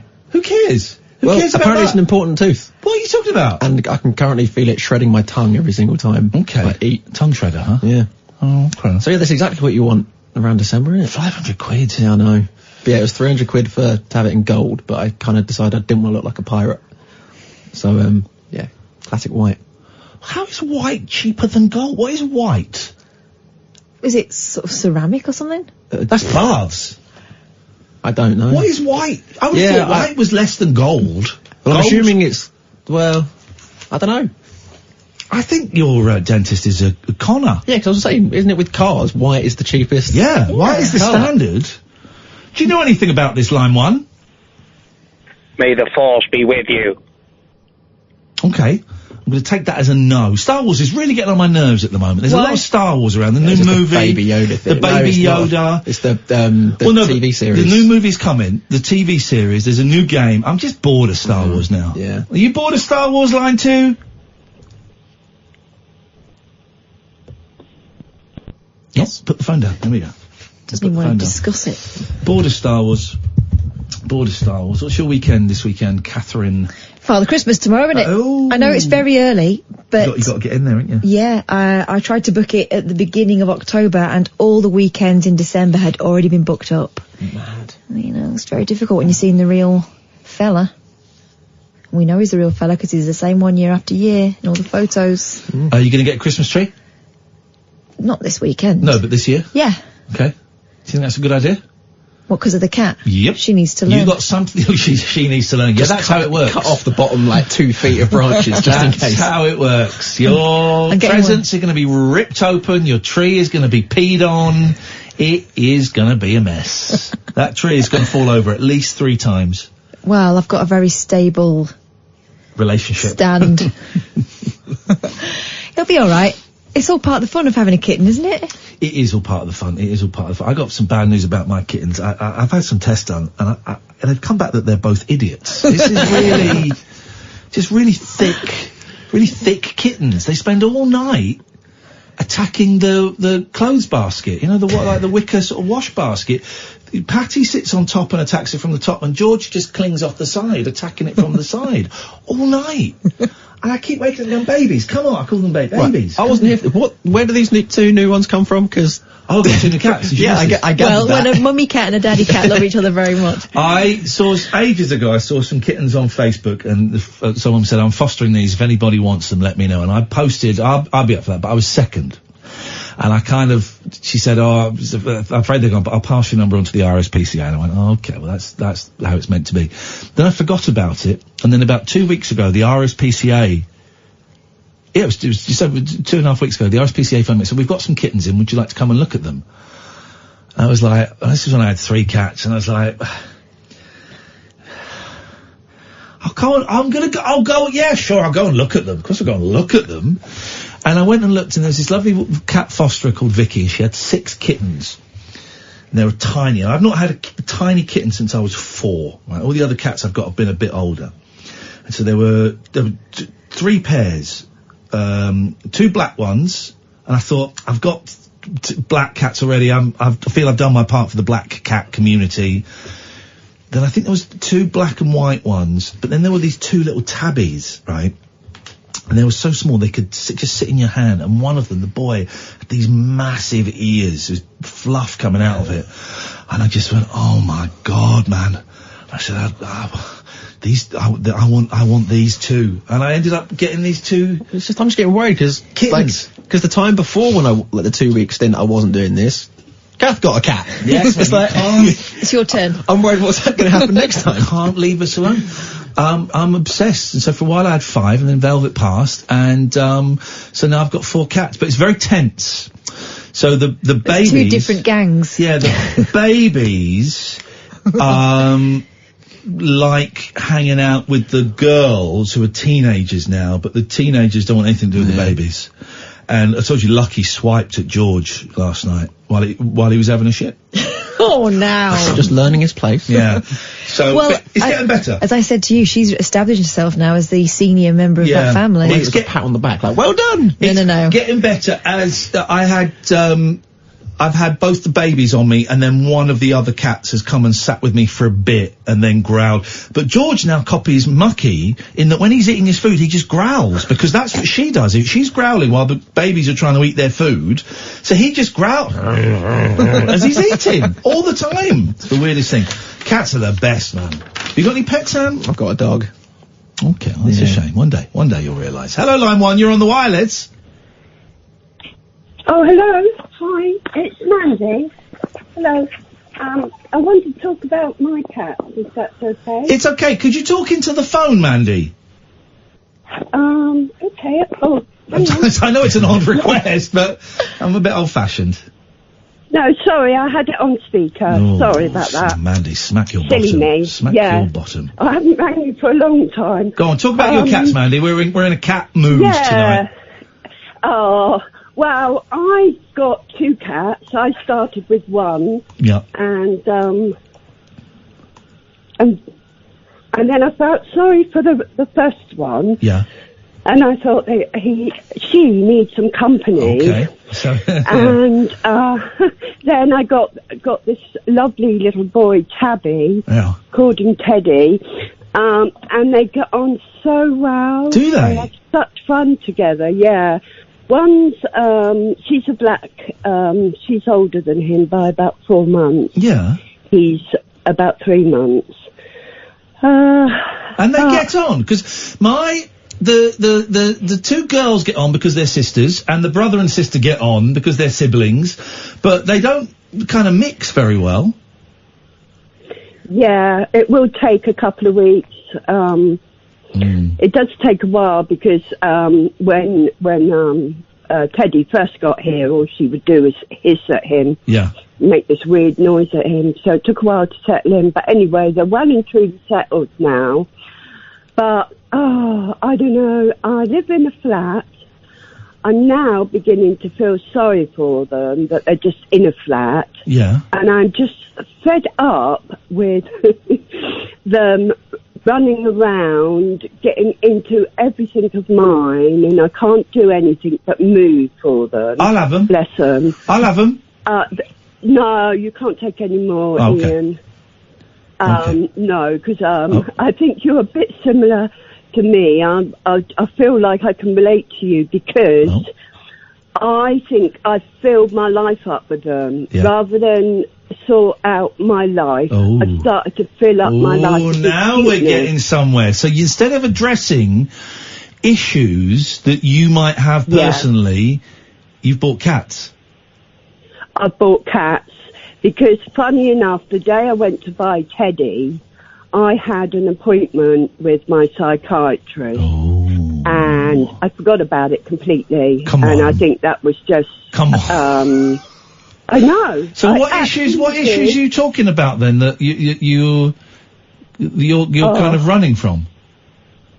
Oh, honey, I don't want to bore you with too many, but I'm a compulsive gambler.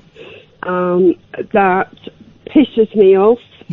Would do. Because it's gone full blown again. Oh, we talked about this before, and it had calmed down a bit, hadn't it? It had calmed right down. I'll tell you what. I'll toss a coin for your cats. Yeah. That was terrible. I'm teasing. It's flared up again, has it? Yeah, because I get restless leg. Have you ever heard of that? I'm very aware of the old restless leg. Yes. And it is so tormenting. So I got referred, and I got given a tablet. The tablet is brilliant. Yeah. It can get rid of restless leg, but would you believe the side effect of that tablet is ropinirose, but maybe not, I shouldn't have said that maybe, but is a tendency to gamble. Right. Okay. No, I can understand. I can understand that. That might raise a few eyebrows, but I can understand how a drug that does one thing can take the lid off an addiction or something. Because it's doing something with your brain. Yeah. You know, whatever it's doing.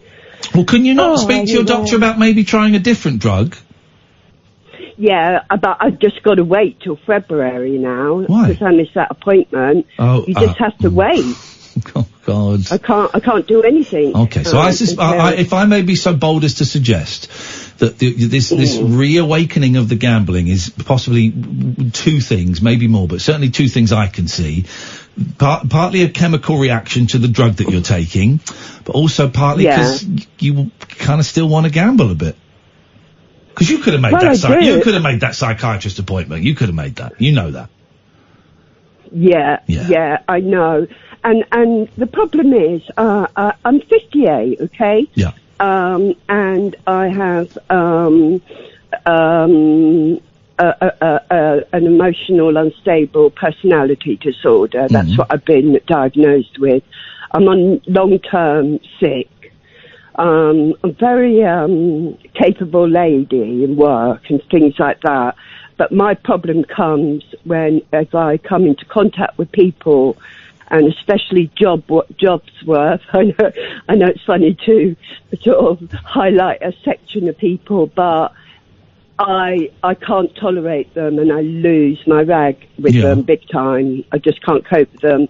And horrible people. Right. No time for them. So anyway, so there's a lot there with me. I would like to find something just to make my life feel a bit more worthwhile, because I live on my own, you see. And cats are a good start, man. Cats are a good start. Cats are great company. I think they're very peaceful, very spiritual animals. They're also nuts. They're also quite demanding. Cats are a good start, but you need to start perhaps looking outside of your flat. Yeah, I do. I do. I don't know where to go, but I will have to start looking. Let me take the small cat. Do you want to? He's beautiful. He would really... Oh, no, I'm teasing. No, you can't. No, I'm teasing. I'm sorry. That was a bad joke. No. You look after them. You love them. Now. No, I've got enough and I do love them. Well then, and you want to keep them, right? I am going to let them go. What do you mean you're going to let them go? I'm going to see if someone would take them together. Why? And, because they'd be better off somewhere else. Oh, what makes you say that? Now, what makes you say that? This has taken a turn. What makes you say they'd be better off? Because I can see they are so cute. Yeah. But that's as far as it goes. Is that sorry, Ian. No, you've got nothing to apologise for. I'm just curious as to what do you mean? You can see they're cute, but that's as far as it goes. What does that mean? Yeah, I don't want them to bother me. I just don't want to. And I want to go to bed at night and go to bloody sleep. I'm laughing because, I know that, and I bet that's when you put your head on the pillow, that's when they start running around in circles chasing each other, right? Oh, God, yeah, they're into everything, and it's my own fault because I've let my flat get in such a mess that they love it, all the little places to run under and into and everything. How old are these cats? One's 7 months. Oh, right. So they're still... And, sorry. The other one's 4.5 months. Okay. But getting rid of them... How would that make things better? I think I'd be able to do things like I do enjoy knitting and puzzles and things like that. You can still can I speak firmly with you? Go on. I'm not going to tell you off, but you could still do puzzles with cats around, and if they jump up on the table, you just pick them up. You say no, get down there. If they jump up again, you say no, come on, get down there. And if they do it again, you just shut the door. You can knitting and puzzles. You can definitely do with cats, and I would suggest that perhaps even a little bit more fun with cats around. So I don't quite buy that excuse. I would suggest that if you got rid of the cats, you would still find reasons to not do the things that you're talking about. I don't think the cats are the reasons that you're not doing jigsaws and doing things that are healthy for you. Yeah, I know, because that's all stuff indoors. Yeah. And I know if I just squirt them with a bit of water... What? No, don't do that! Don't squirt them with water, for crying out loud! You don't do that. No, you can. That's a good one. No, it's not. That's not a nice thing to do. The cats don't... It can really scare them. You don't want to do that, right? Just put them on the floor or put them in another room or whatever. But I worry that if you get rid of, and I'm not telling you what to do, I don't know what to do, but I worry that if you got rid of the cats, you'd feel lonelier and you still wouldn't do. It's not the cats stopping you doing stuff. It's you stopping you doing stuff. Yeah. Now, you might decide that getting rid of cats is still the best thing to do. Maybe you're just not a cat person.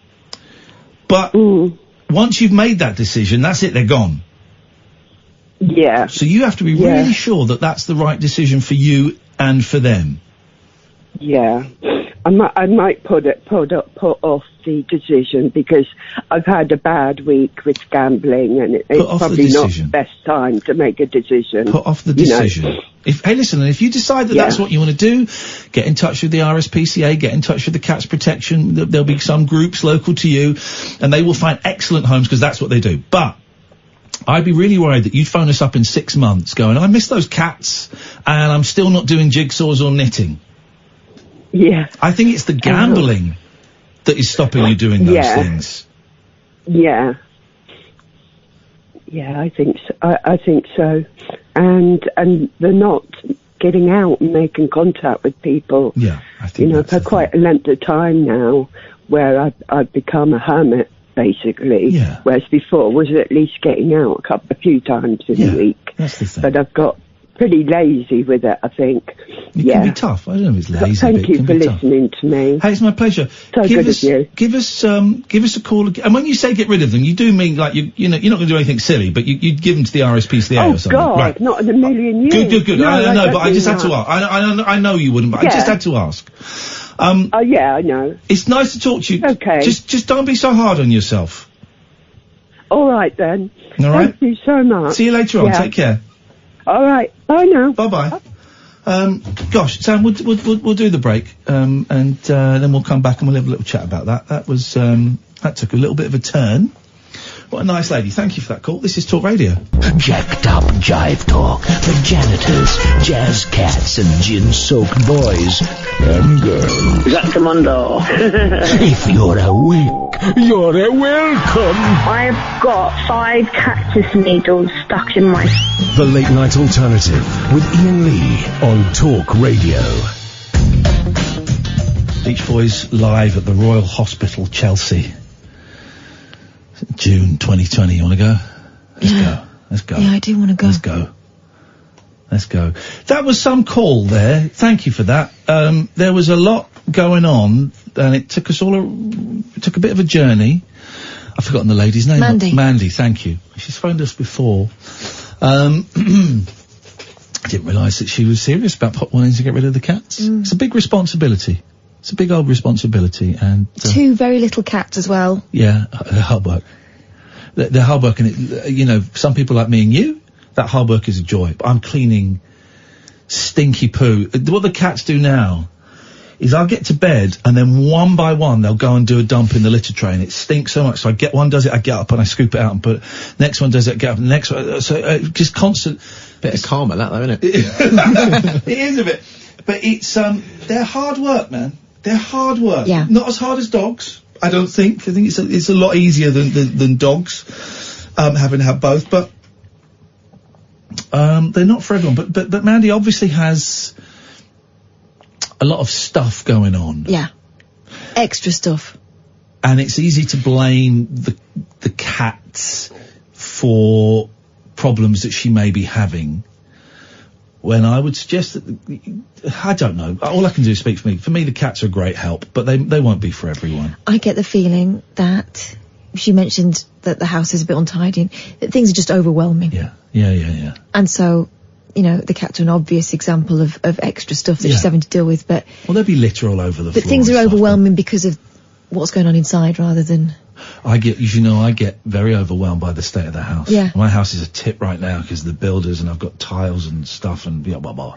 But I get overwhelmed by having a house, and it is a mess, and the kitchen, everything's a mess. So do I, but that's because when I'm in a bad headspace, I see it as a sign that I'm failing. Yeah. I'm failing to keep up with life. I'm failing to do what everyone else seems to be able to manage. Yeah. When you see people on TV, they've always got pristine houses. I've got stuff everywhere, but my house is there are people moving around all the time. There are kids coming home from school and chucking their school bags and, stuff everywhere.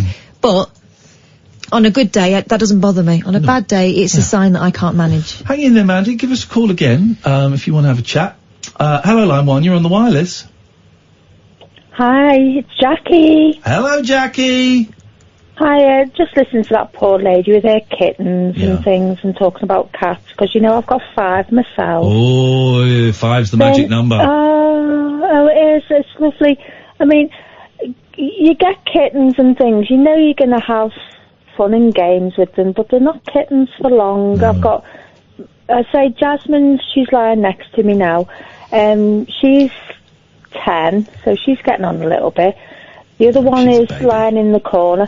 They find their own places at the end. Yes, they want your company when they're kittens, and they want this, and then they all just get on together. Yeah. Yeah. Two are in the living room. They'll sleep in there all night. I don't know where the other one is. One's under the radiation in my bedroom and the other one's on my bed. But some nights I'll wake up and I'm a human trampoline when they decide that they're going to start messing about. I love it. Bounce across the bed, Yeah. wake me up, and I'm going, oh, for God's sake, I've got to be up in the morning, get off me and things. But they're just so beautiful. I just love them all.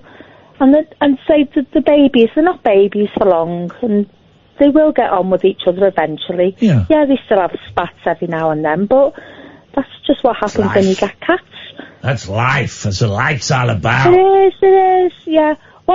That lady needs to, I had to I was listening on my phone here, so I had to turn my phone off to ring. Yes. But I started, because I live on my own now and things, gone through a few bad patches, I decided to go and start working at a charity shop.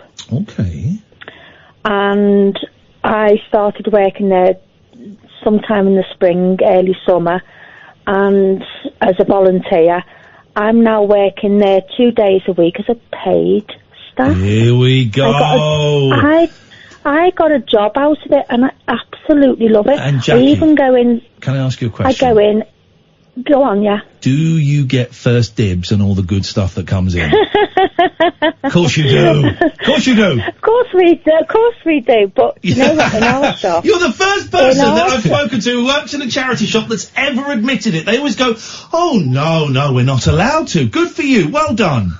Oh, no, of course we get first. We're the ones who have to sort through all the donations, and we sort out what can go on the shop floor and what can't, and if any nice things come in. But I tell you what, in our shop, we pay our way. Good. If it's going out on the shop floor for £4 or whatever, we might get it for £3, or sometimes I'll turn around and say, no, I'll pay the £4.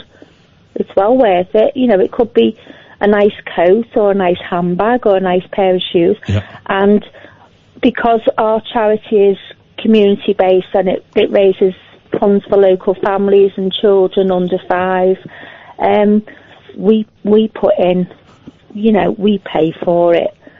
We don't say, yeah, I'm having that, or it's going in a bag, or, you know, or whatever. Good. We pay our way. We put in because it's such a good charity, and I love every minute of it.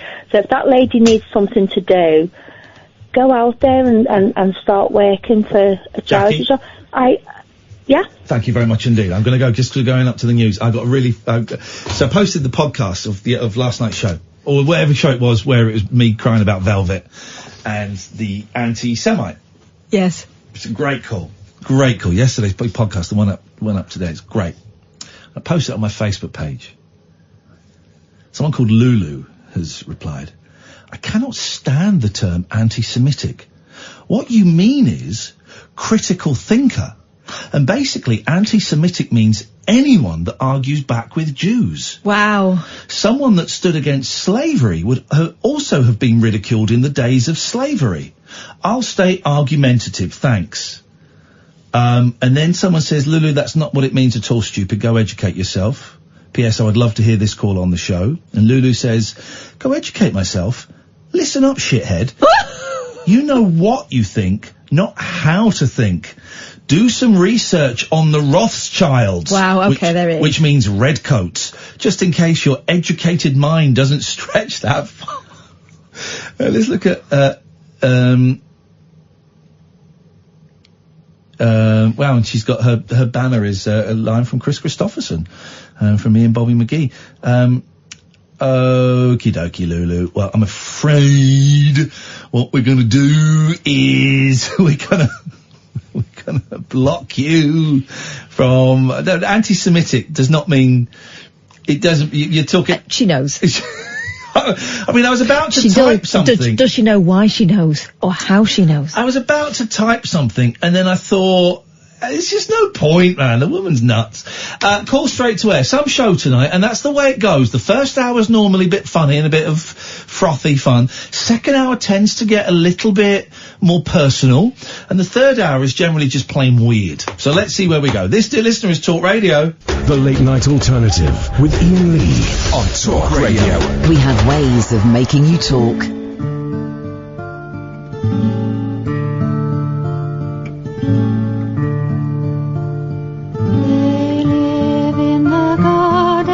Fly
weeping in the light of day. When he awoke, she was weeping. When he awoke, she was weeping, and she turned away.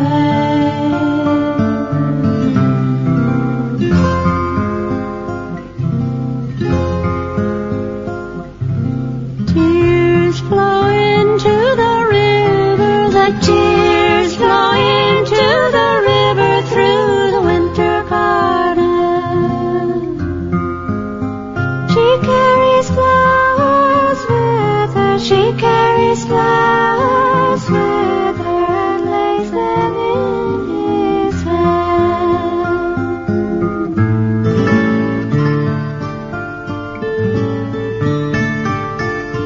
She sings to him in the morning, she sings to him in the morning from the river. Then when the song is over, when the song is over, she will sing the song again. When the song is over, when the song is over, she will sing the song again.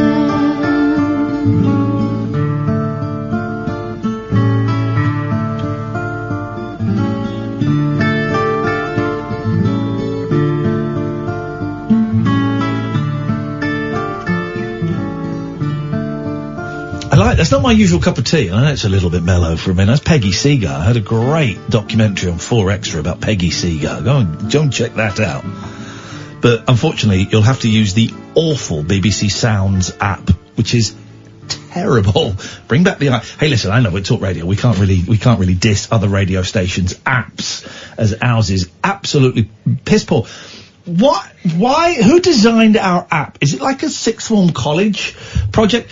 Here's one thing that would make it better, right? One thing that would make it better. Just have a sleep timer on it. So you can set it 45 minutes, an hour and a half, it switches off. Just have that. There you go. Instantly, I've made it better. All the other radio apps have got a sleep timer on there. Also make it so you can find old shows and listen. I mean, but this is the radio station where we offered them the chance to publicise this station and this show on national television. And after 3 months deliberating, they said, nah, we don't want a TV crew to publicise the station or the show. We don't see what the point of it is. So that's possibly why. Late night alternative. Sam, do you want to explain what's happening tonight, please? 3 hours, call straight to air. It's funky. There you go. These young people with their street slang. The phone number is 03444991000. And that's it, yeah, it's, you know, it's Friday night, everyone's feeling a little bit fried, and we're just taking calls straight to air. Here we go, look, we got quite a few lined up, so let's just take one at random. Let's go to line 4. 4, you're on the wireless. Hello there. Hello there. Hello, madam, how can we help you? I'll be honest, I'm actually feeling really lousy this evening, so I just thought I'd ring up and share it with the listeners. Hey, what's going on, man? We like you, Pete, and we have a lot of fun with you, and you're the worst correspondent we've ever had, but, I like you, you're a nice guy, and you make me laugh a lot. So what, do you wanna share with us what's going on? Is there anything going on, or are you just feeling a bit crap? I think the problem is that there's nothing going on. Sort of nothing at all, you know, I think it's like you, I'm feeling a bit kind of purposeless at the moment, you know. You've been struggling for ages to get a job. I know this because I've seen you tweeting about it, and you've mentioned a few things on the Twitch feed and stuff like that. I'm guessing that's not going great. It's been slow going. I mean, I've got something that I'm hoping is going to pan out, but it's just that's just taking ages to, you know, it's a job that I think I should be about to get, but yeah, they're taking a while. But if they phoned you up tomorrow and said, yeah, Pete, you got it, would that fix how you're feeling? No, and that's the problem. Yeah, I mean, you know, it would put a bandage on it in terms of, okay, I can breathe easily, you know.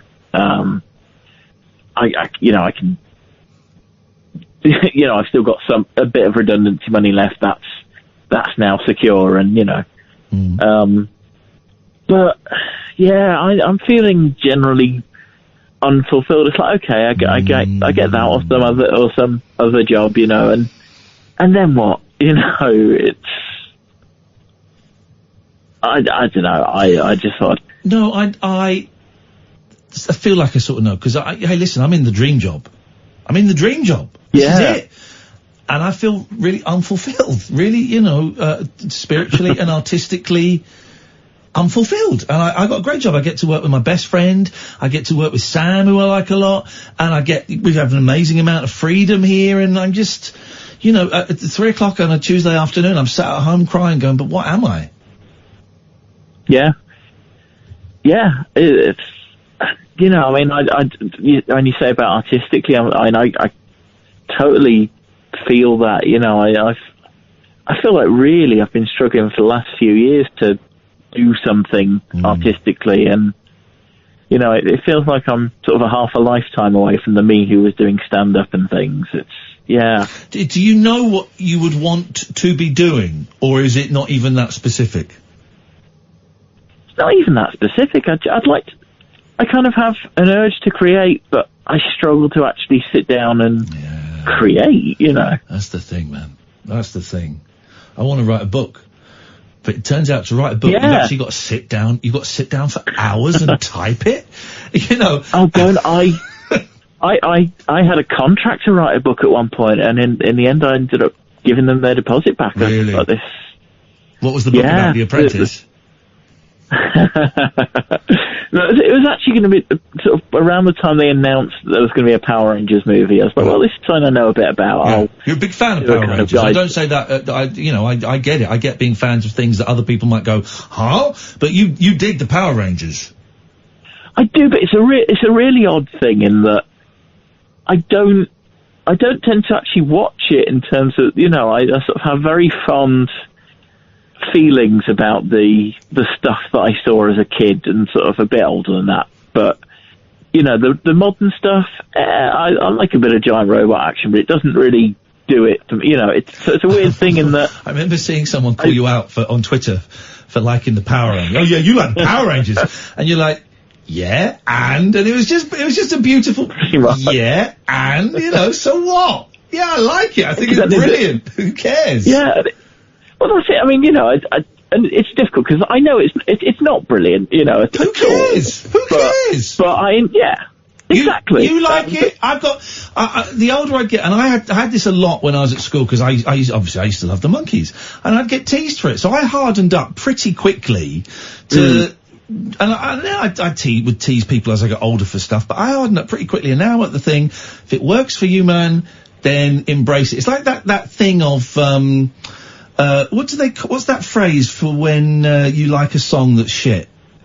Oh, guilty pleasures. Guilty pleasures. There's no such thing as a guilty pleasure. There's no such thing as a guilty pleasure. It's just something you like that someone shamed you for. It's a pleasure. And you pretend you like ironically now. The Pina Colada song. It's a great song. It's a great song. We should deconstruct that one day. It's a great song. I will not feel guilty. That was an amazing show. Thank you.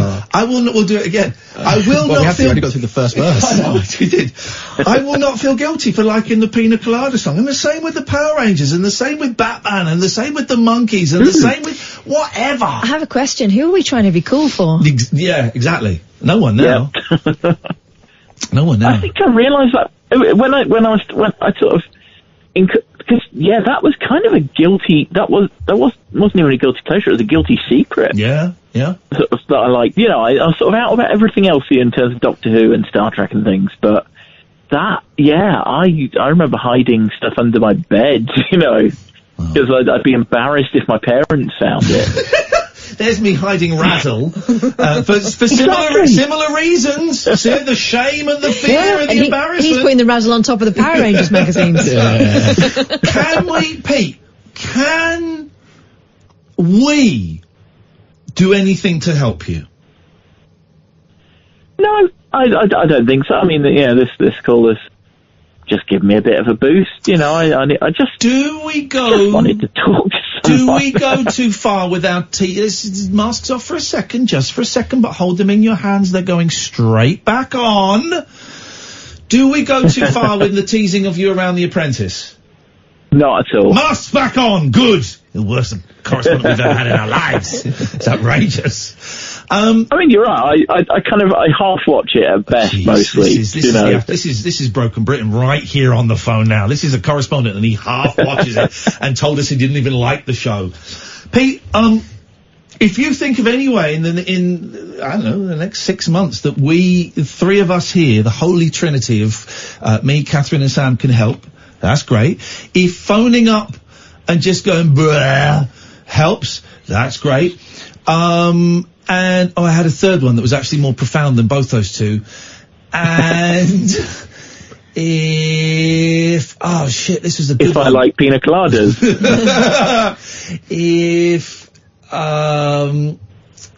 I can't remember.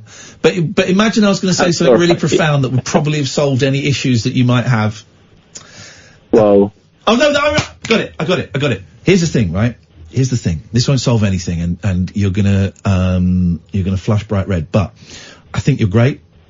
Katherine and I really appreciate the support that you give us. I know you've come to a few of our things, and it's lovely to look down and you sat there in the second row, and we really appreciate it. I think your calls... Yeah, I'll be there at Christmas. Okay, all right, stop showing off. Your calls, are always excellent. Your tweets make me laugh a lot. I think you're very funny. I think you're a very talented man. And who knows, Pete, maybe one day you and I might even become actual friends. I think you're one of the good guys. And I want you to just keep going, man. And one day, hopefully something's going to click for you, man. Thanks, man. Yeah, I appreciate it. Yeah, I just thought I'd ring and splurge. Thank you. Well, you splurge anytime you want, brother. That's what we're here for. Thank you, Thanks, guys. See you later. Bye-bye. He's one of the good guys. I like him a lot. Let's take one more call, and then we'll have a little breaking turn. Let's go to line 3. You're on the wireless. Echo. Sorry? What?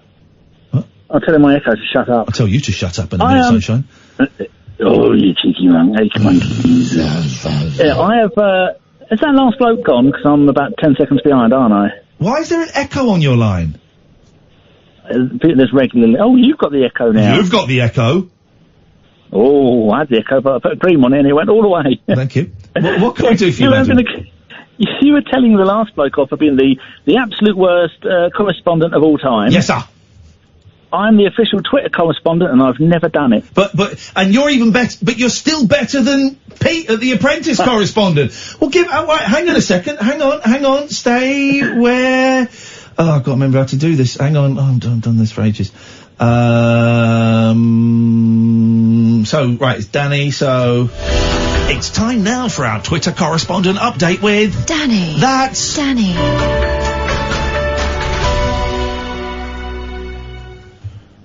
Yes, this week's Twitter update is everyone was really nice to each other, especially when it came to politics.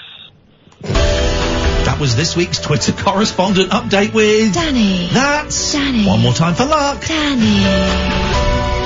Oh dear, you shouldn't say that to me like that, Katherine, in that tone of voice. Oh, go away, you dirty boy. Let's take a quick break. 0344. Told you the first hour's funny, second hour's a bit heavy, third hour is plain weird. 0344 499 1000, dear listener. Another 40 minutes to go. This is the Late Night Alternative with Iain, Katherine and Sam on Talk Radio. The Late Night Alternative with Iain Lee on Talk Radio. You're saying that tomorrow, my boy who's 9, nearly 10, may be the first time I leave him in the house on his own. Just for half an hour, just to pop down to the village to get some stuff with his brother and come back. He asked a few weeks ago, he said, that his cousin who's 14, that told him he'd been in his house on his own until about 10 o'clock at night. What? Turns out that was not actually Of course it wasn't. But, I said to him, well, I'd leave you in the house on your own for a bit, if you wanted. I remember being left in the house on my own when I was 6. Oh my. I said, I'd leave you in the house on your own if you wanted. Really? Yeah. Not overnight. He said, how long for? I said, I'd be happy to pop down to the shops and back. It's about half an hour, 40 minutes. I'd be happy with that. Do you want to do it? Really? So, yeah, do you want to do? I mean, there are rules. You can't cook yourself a meal or anything. But if you're just sat there watching telly or playing Fortnite, no parties. Yeah, there's no parties. Be a very quick party. I said, yeah, I'd be up for that. Mm-hmm. Okay. Do you want to do it next time you come and stay with me? Okay. So tomorrow, I'll ask him, and if he says no, that's absolutely fine as well. But I got no problem with it. I trusted in the other one. I don't trust at all. People asking what that song was. That was Peggy Seeger, who is brilliant. There's a great documentary about her on 4Extra the other night. I don't really know much about her. She was married to Ewan McCall, Kirsty McCall's father. He wrote First Time Ever I Saw Your Face for her, and sang it down the phone to her. I think he was significantly older than her. Pete Seeger, who's a famous folk singer, is her brother. And I don't know anything else about her. Just in this documentary, they played a little bit of that song in the background, and it was just long enough for me to be able to Shazam it and grab it. Man, it's I've just never heard anything like it at all, and I found it very haunting, and so I enjoyed that a lot. 03444991000 is the phone number. Let's take some of these calls straight to air. Let's go to line 3. 3, you're on the wireless.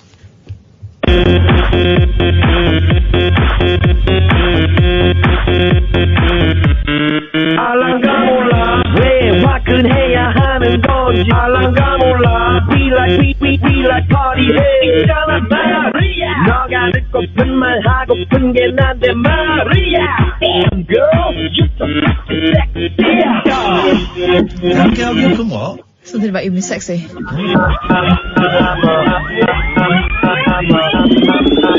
I'm a father gentleman. I'm a father gentleman. Okay. John says, in all fairness, the reason you were left in the house on your own was because you refused to go to the shops, or was that later on? That was later on. But even still, I don't understand the point. Your point being what? I don't understand your point. No. When you explained you were 6. What? In all fairness, the reason you were left in the house on your own is because you refused to go to the shops, or was that later on? I don't understand the question. Yeah. Did you refuse to go to the shop with your mum and so she just left you? That did happen, yeah, my parents, a few times. But I don't know if that was the same thing. But in all fairness to who? My parents? No. That's terrible parenting, leaving a 6-year-old home. Especially, someone's asking for the name of the song, and I can't remember it. I've tweeted it. It's called... It is called... Something Garden. Garden of Flowers. Yeah. Anyway, I don't understand your point. Jeez, let's go to line 1. 1, you're on the wireless.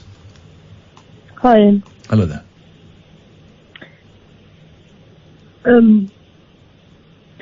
How are you?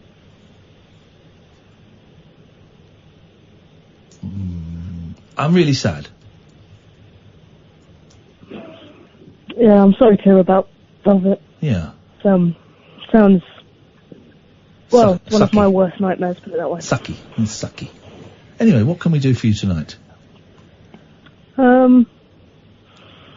Well, I hate calling up with any kind of agenda, and I'm actually very nervous, which makes a change. We've talked about migraines before. Yeah.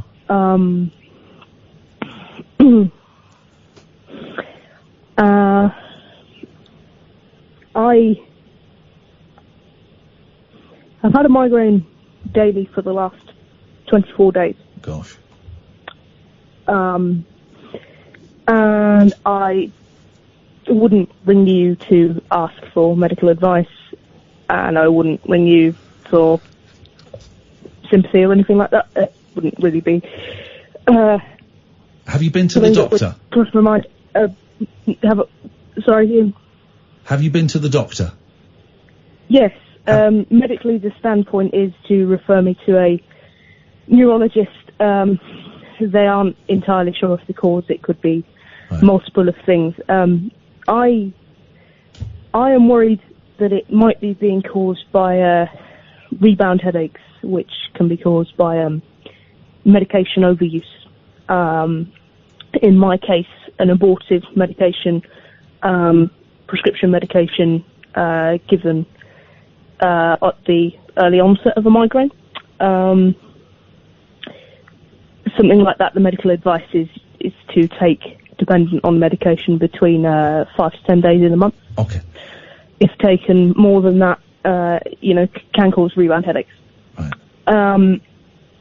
As I said, I wouldn't. When did you last see the doctor? Thursday, I think. Thursday. So yesterday or last week? Last. Right. If I had a migraine for 24, but... if I had a migraine for 24 days, I would go to A&E. Yeah, they've just told me to. Basically, they won't prescribe me any more of the abortive medication without a review. Okay.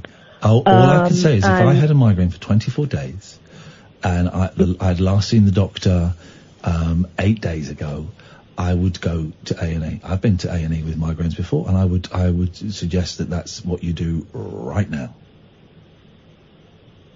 Okay. That's my suggestion. Could I ask your advice on something? Yeah, go on. That wasn't. If I was correct in my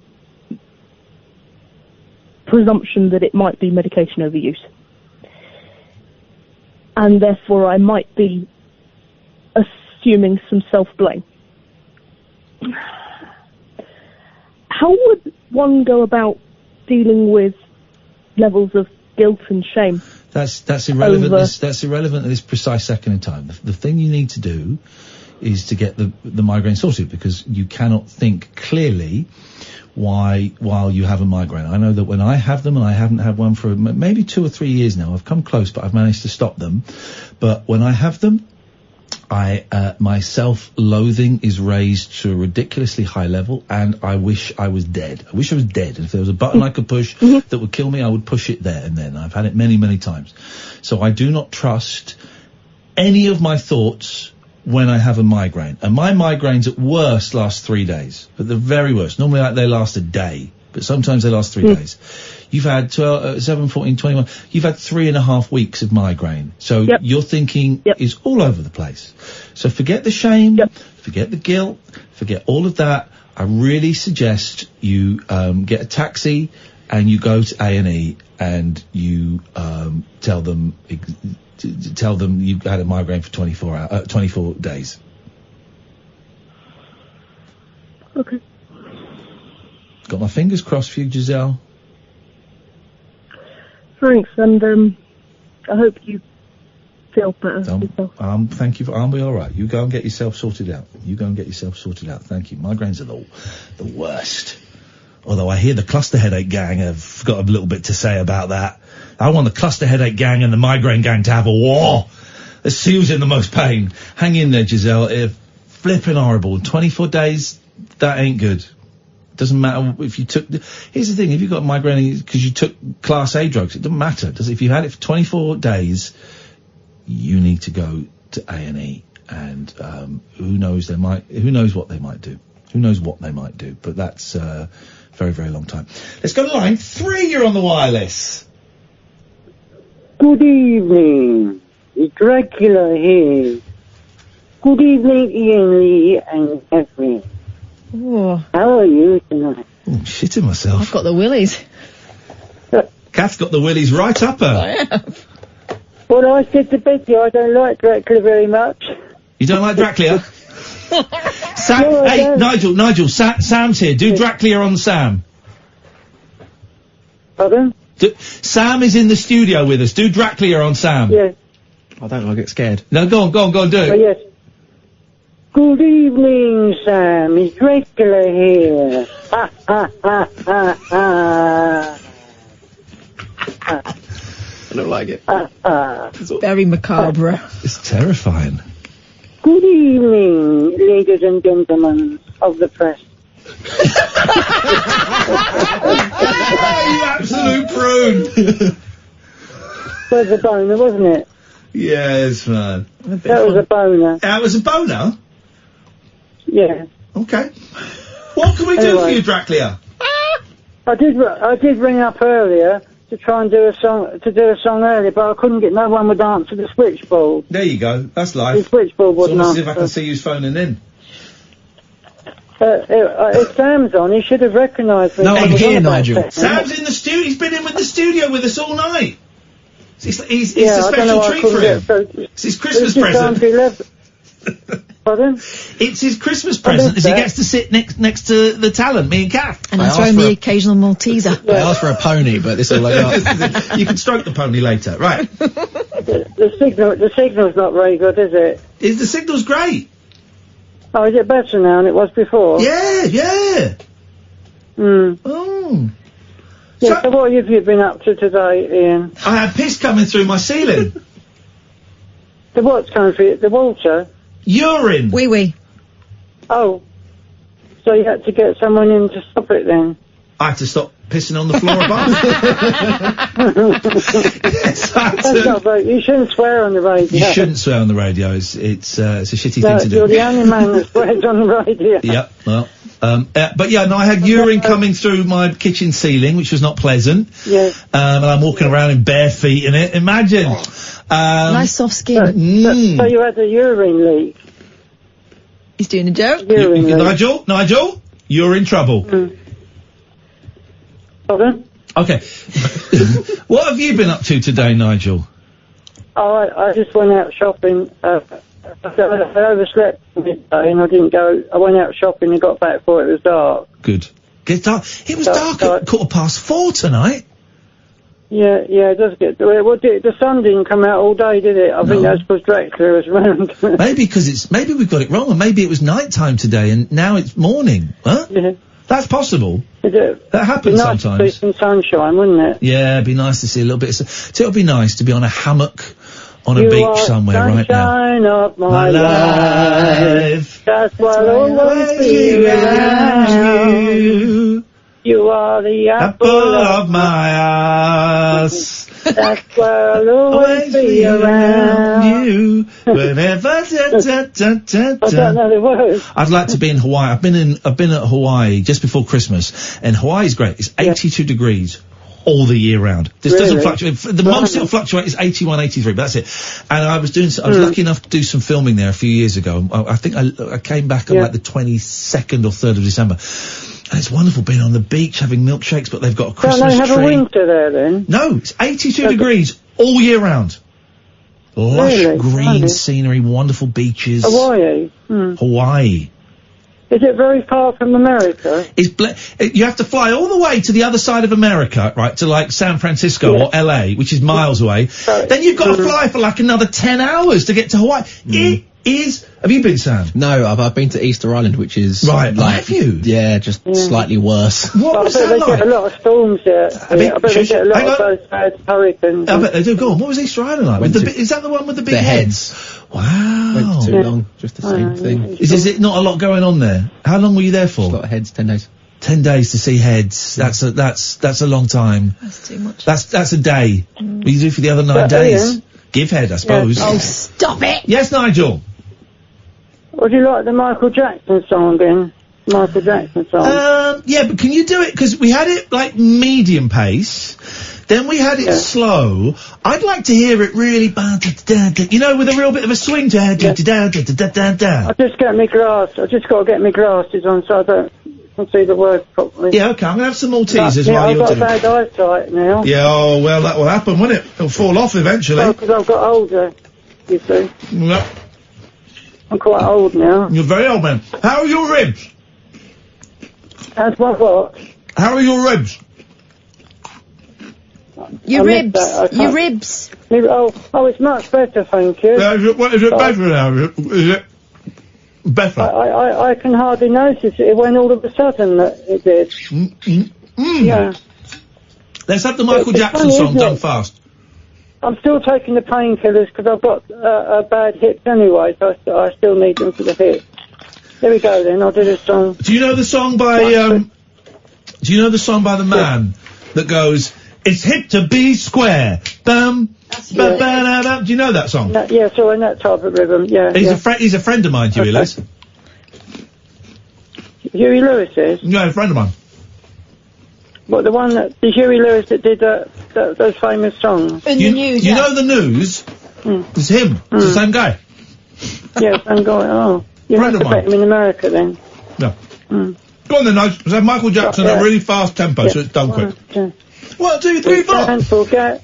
I'm starting. We can't forget the man with 1,000 songs. We can't forget the man who made us smile. And in the light of day, you can hear his voice say, looking back to the youth of yesterday.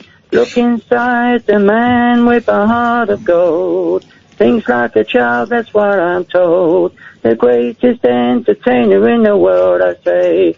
Looking back to the youth of yesterday. Respect is what you've got, now you're gone. But now I know life goes on and on. You'll always be a day, I can hear you say. Looking back to the youth of yesterday. Nigel, thank you very much indeed. Let's go to line 4. You're on the wireless. Hello, let me them in, let me them, Kath. You leave my bum alone, I'll put, if anything's going up Catherine's bum, I'll be doing it. Thank you. Let's go to line... Not 5, you're on the wireless. Thank you very much indeed. Hello, line 5. 4, you're on the wireless. Hello, let me them in, let me them. We get double bum bubble. Double bum bubble. Line 5. Jesus. Hello. Hello. Talking to the radio. Yes? Sugar. You sugar and spice. What do you want? Hello? Yes? Yeah, let's Ian. What? Is that you, Ian? Yep. Alright, mate. What it is? Me cat's gone missing the last month. I've been trying to get it back. I'm sorry to hear that. Yeah. And it's really done me head in. Okay. Is it, well, okay. I lost my mum 3 months ago. Okay. You know, I've had a lot of pressure the last 4 months. Yeah. You know, I'm just getting on with it now. You gotta hang in there, man. You gotta hang in there. I'm sorry for the loss of your mum, and I hope your cat comes back. Yeah. Got my fingers crossed. Okay. Yeah, thanks.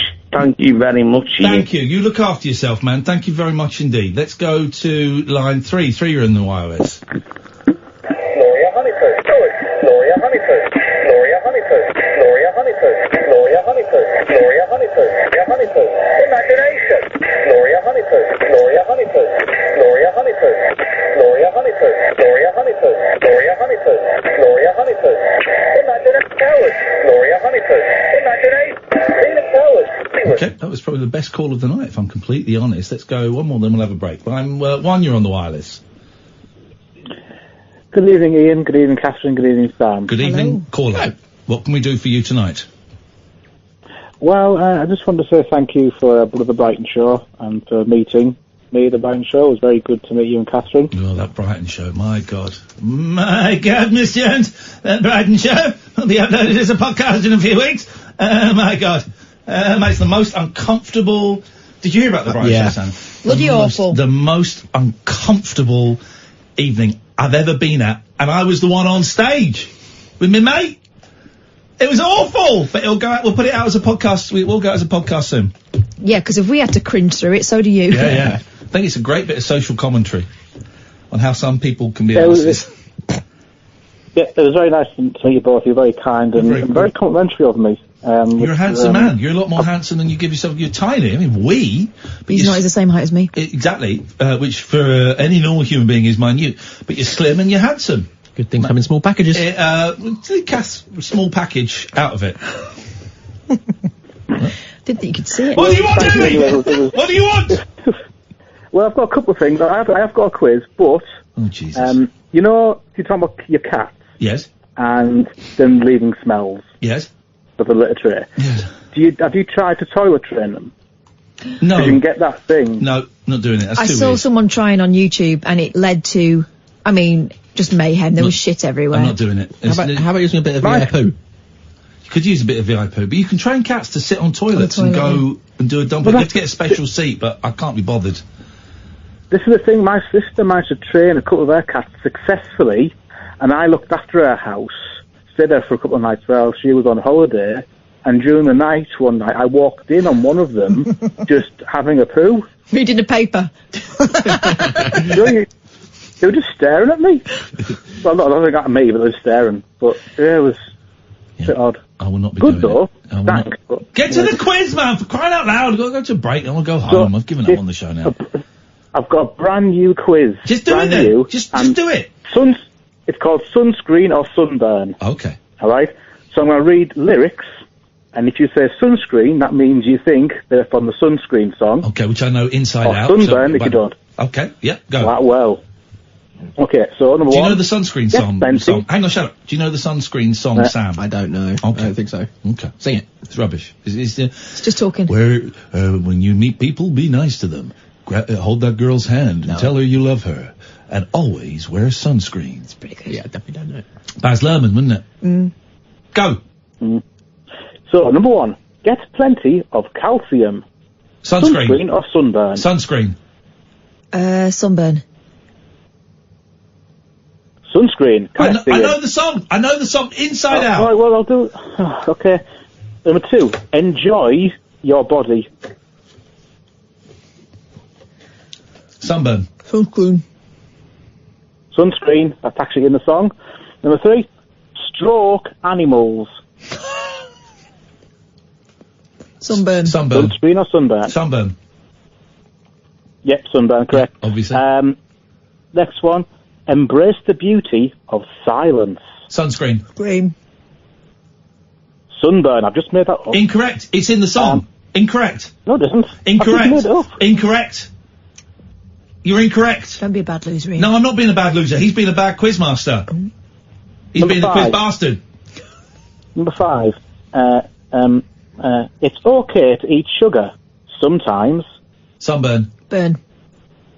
Yep, sunburn. Hug. In a minute, let's just finish the quiz. What's the next line? Okay. Be thankful for good teachers. Sunscreen. Screen. Sunburn. The guy's a fantasist, absolute fantasist, a scumbag, and is banned forever for making stuff up. How dare he? This is the Late Night Alternative. 10 minutes or so left on Talk Radio. Unmissable late night radio with the original king of unconventional conversation. Make contact with Iain Lee. The Late Night Alternative with Iain Lee on Talk Radio.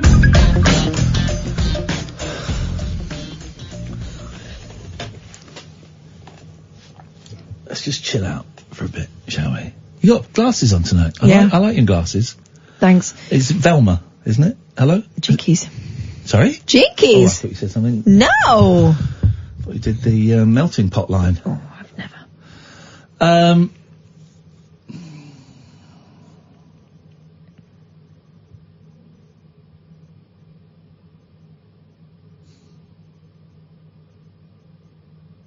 Quite tired now. It's been a hell of a week. It's been a hell of a week. Emotional. I got the boys this weekend. I cried in front of the boys today, and they weren't quite sure how to take it. My eldest got quite embarrassed. Not like awfully, just didn't sort of like to look at me. I was crying about the cat. And my youngest kind of gave me a cuddle and sat on my lap, and they're both quite upset about it as well. Oh, they are upset about it. I've got no problems with crying in front of my boys, and I was just, I'm quite happy for them to see me cry. Know that it's okay. I think the eldest has slight issues with sharing stuff and letting stuff out, and the youngest does not have those issues. But I was quite happy for them to see me. Didn't plan it. Just said it's sad about Velvet, isn't it? And they said yeah, and I just started crying, going, I miss her so much. And it's going to be weird for them when they come round tomorrow. But we got the kittens and the girls. The girls are getting used to it.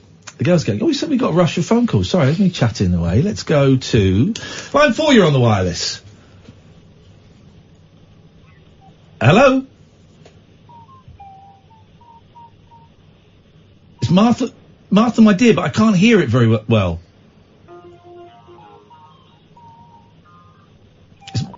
It's the version of Martha, my dear by my friend Ryan, but I really can't hear it, but thank you very much indeed for that. Oh, let's go to line 2. 2, you're on the wireless. Oh, hello. Hey Jude, don't make it bye.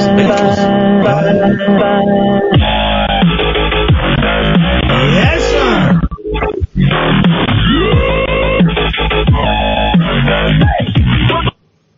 Can I play you I wonder if it's on, I don't even know if it's on YouTube, hang on. Let me just see if I can find this.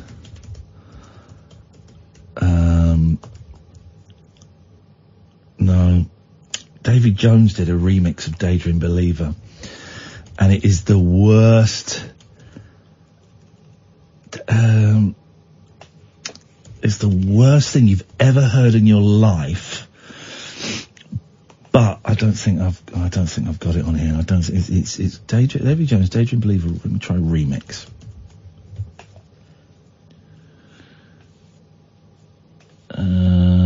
This isn't it. I don't. What number is this, Jim?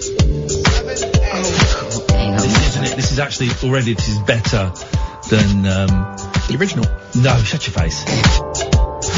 There was a Daydream Believer. What was the group? No, I'm not going to be able to find it. Not going to find it. Anyway, it's terrible. He does this Daydream Believer 2000. Maybe that's it. Maybe that'll. I bet no one's uploaded it because it is the worst thing. Let me just try one more. Millennium. No, it's not there. Okay, we're never going to find it. It's the worst. It's the worst thing in the world, but it's irrelevant as we don't have it. Let's go to line 2. 2, you're on the wireless. Now nobody seemed to want to be the one to answer my questions about Big John. I couldn't tell if their feelings were pity or hate. The only thing I could do was just watch and wait for Big John. Oh, John.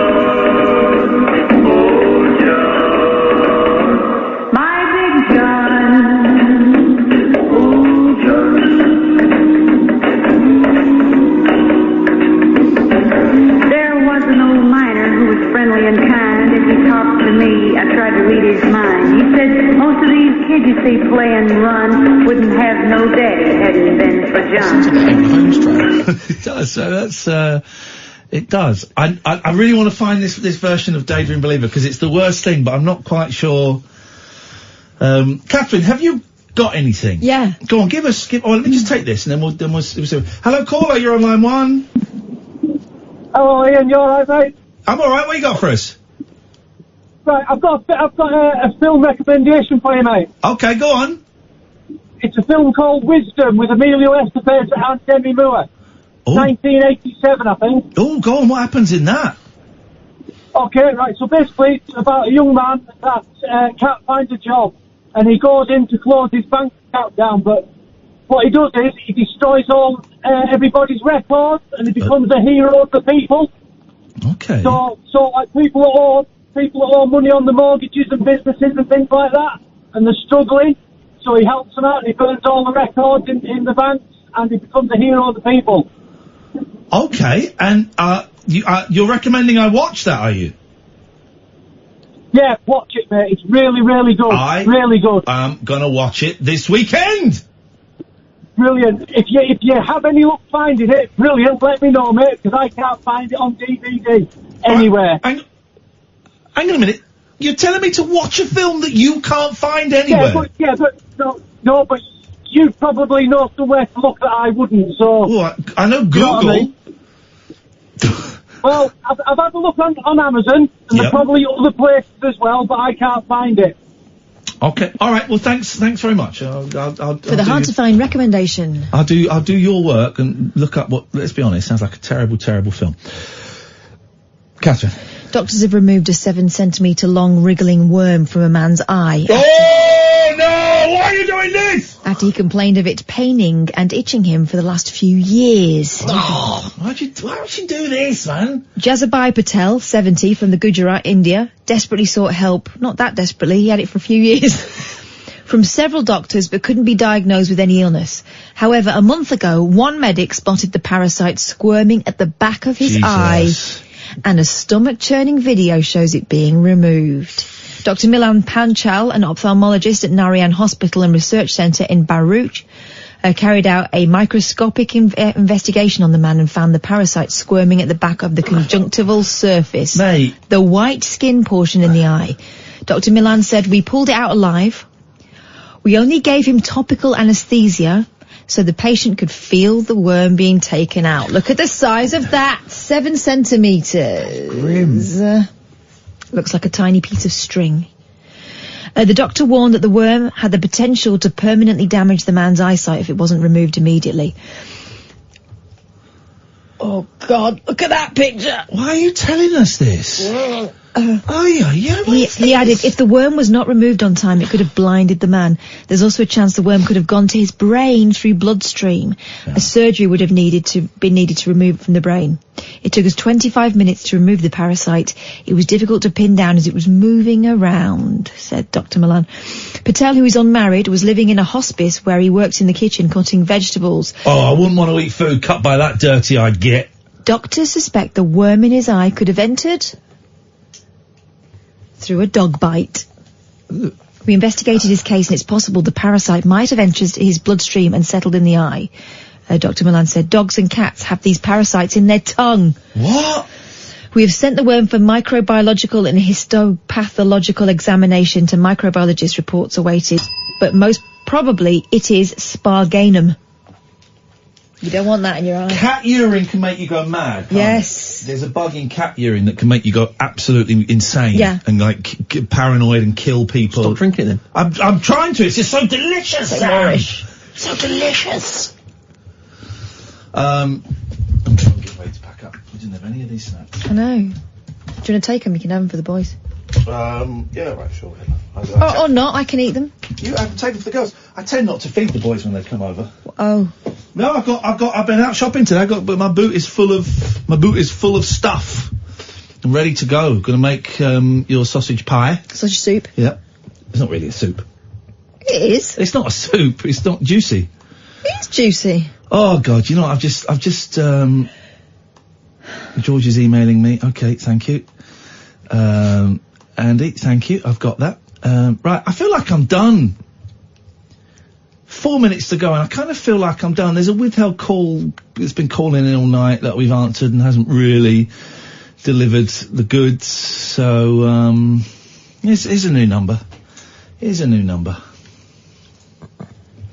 Hello, line 2. Bravo, Monsieur Scaramanga. Is that Hervé Vilches? It was, wasn't it? Yeah. Hervé Vilches. Yeah. The plane. Died, tragically. Did he kill himself? Or he died of a drug overdose, or he killed himself? I think he might have. You know who Hervé Vilches is? Knick-Knack. Knick-Knack, tiny guy. I've not seen any of the Bond films before, what's-his-face, Brosnan. GoldenEye's the earliest one I've seen. What the hell? What is this guy talking about? I've only started watching the Christian Bale Batmen. Do your impression of Batman. Really quiet. I couldn't hear him for the first. I had 3 sittings because I never get to watch a film in its entirety. Long films as well. And I was eating crisps and I couldn't hear a word he was saying over the sound of my. I'm the Batman. What do you say? It's not what's within. It's what I do or something. Anyway, yeah, very quiet man. Very quiet. Have you seen all of them? I've only just seen the first one. Oh. I thought it was a belter. They get better, don't they? Yeah. The one with the Joker is good. I think that's the next one because he's found the card. Yeah, the second, and then the one with Bane's the last one. I'm in. What's the one where Gotham City gets put under siege and then it flashes up like 2 years later? That's all of them. Yeah, I think that's Dark Knight Rises, the third one. It's good, man. It's good. I'm enjoying it. I'm watching it. What's that? That's the character from what's his name? Tom Hardy. I was born to the darkness. Oh my God. Ooh, my word. It's all got very erotic in here. I feel that we're done. Come in, Martin. Suicide, by the way. Don't like to intrude. Vilches committed suicide. Took his own life, that's what we say. To Hervé Vilches. Remember Hervé Vilches? Knick-Knack. Oh, yes. Took his own life, didn't he? The Hawaii 5-0? Fantasy Island. Fantasy Island. Yeah. Fantasy. Very similar. It was ladies in bikinis and palm trees. Yeah. Fantasy Island was weird, wasn't it? Millionaires would pay to go to an island, and like their fantasy would be to like solve a murder. But basically, it was always that they were wanting to get closer to their wife. So they'd have like, I don't know, it's a weird old thing. I never saw it. Shut up. Yes, I only watch documentaries. So I never... You never watched Fantasy I Island? never watched Fantasy Island. I was probably too old, to be honest. Don't tell me you never watched The Love Boat. I'm aware of it. I used to love that. I saw the film. There was a film in the early 60s, wasn't called The Love Boat.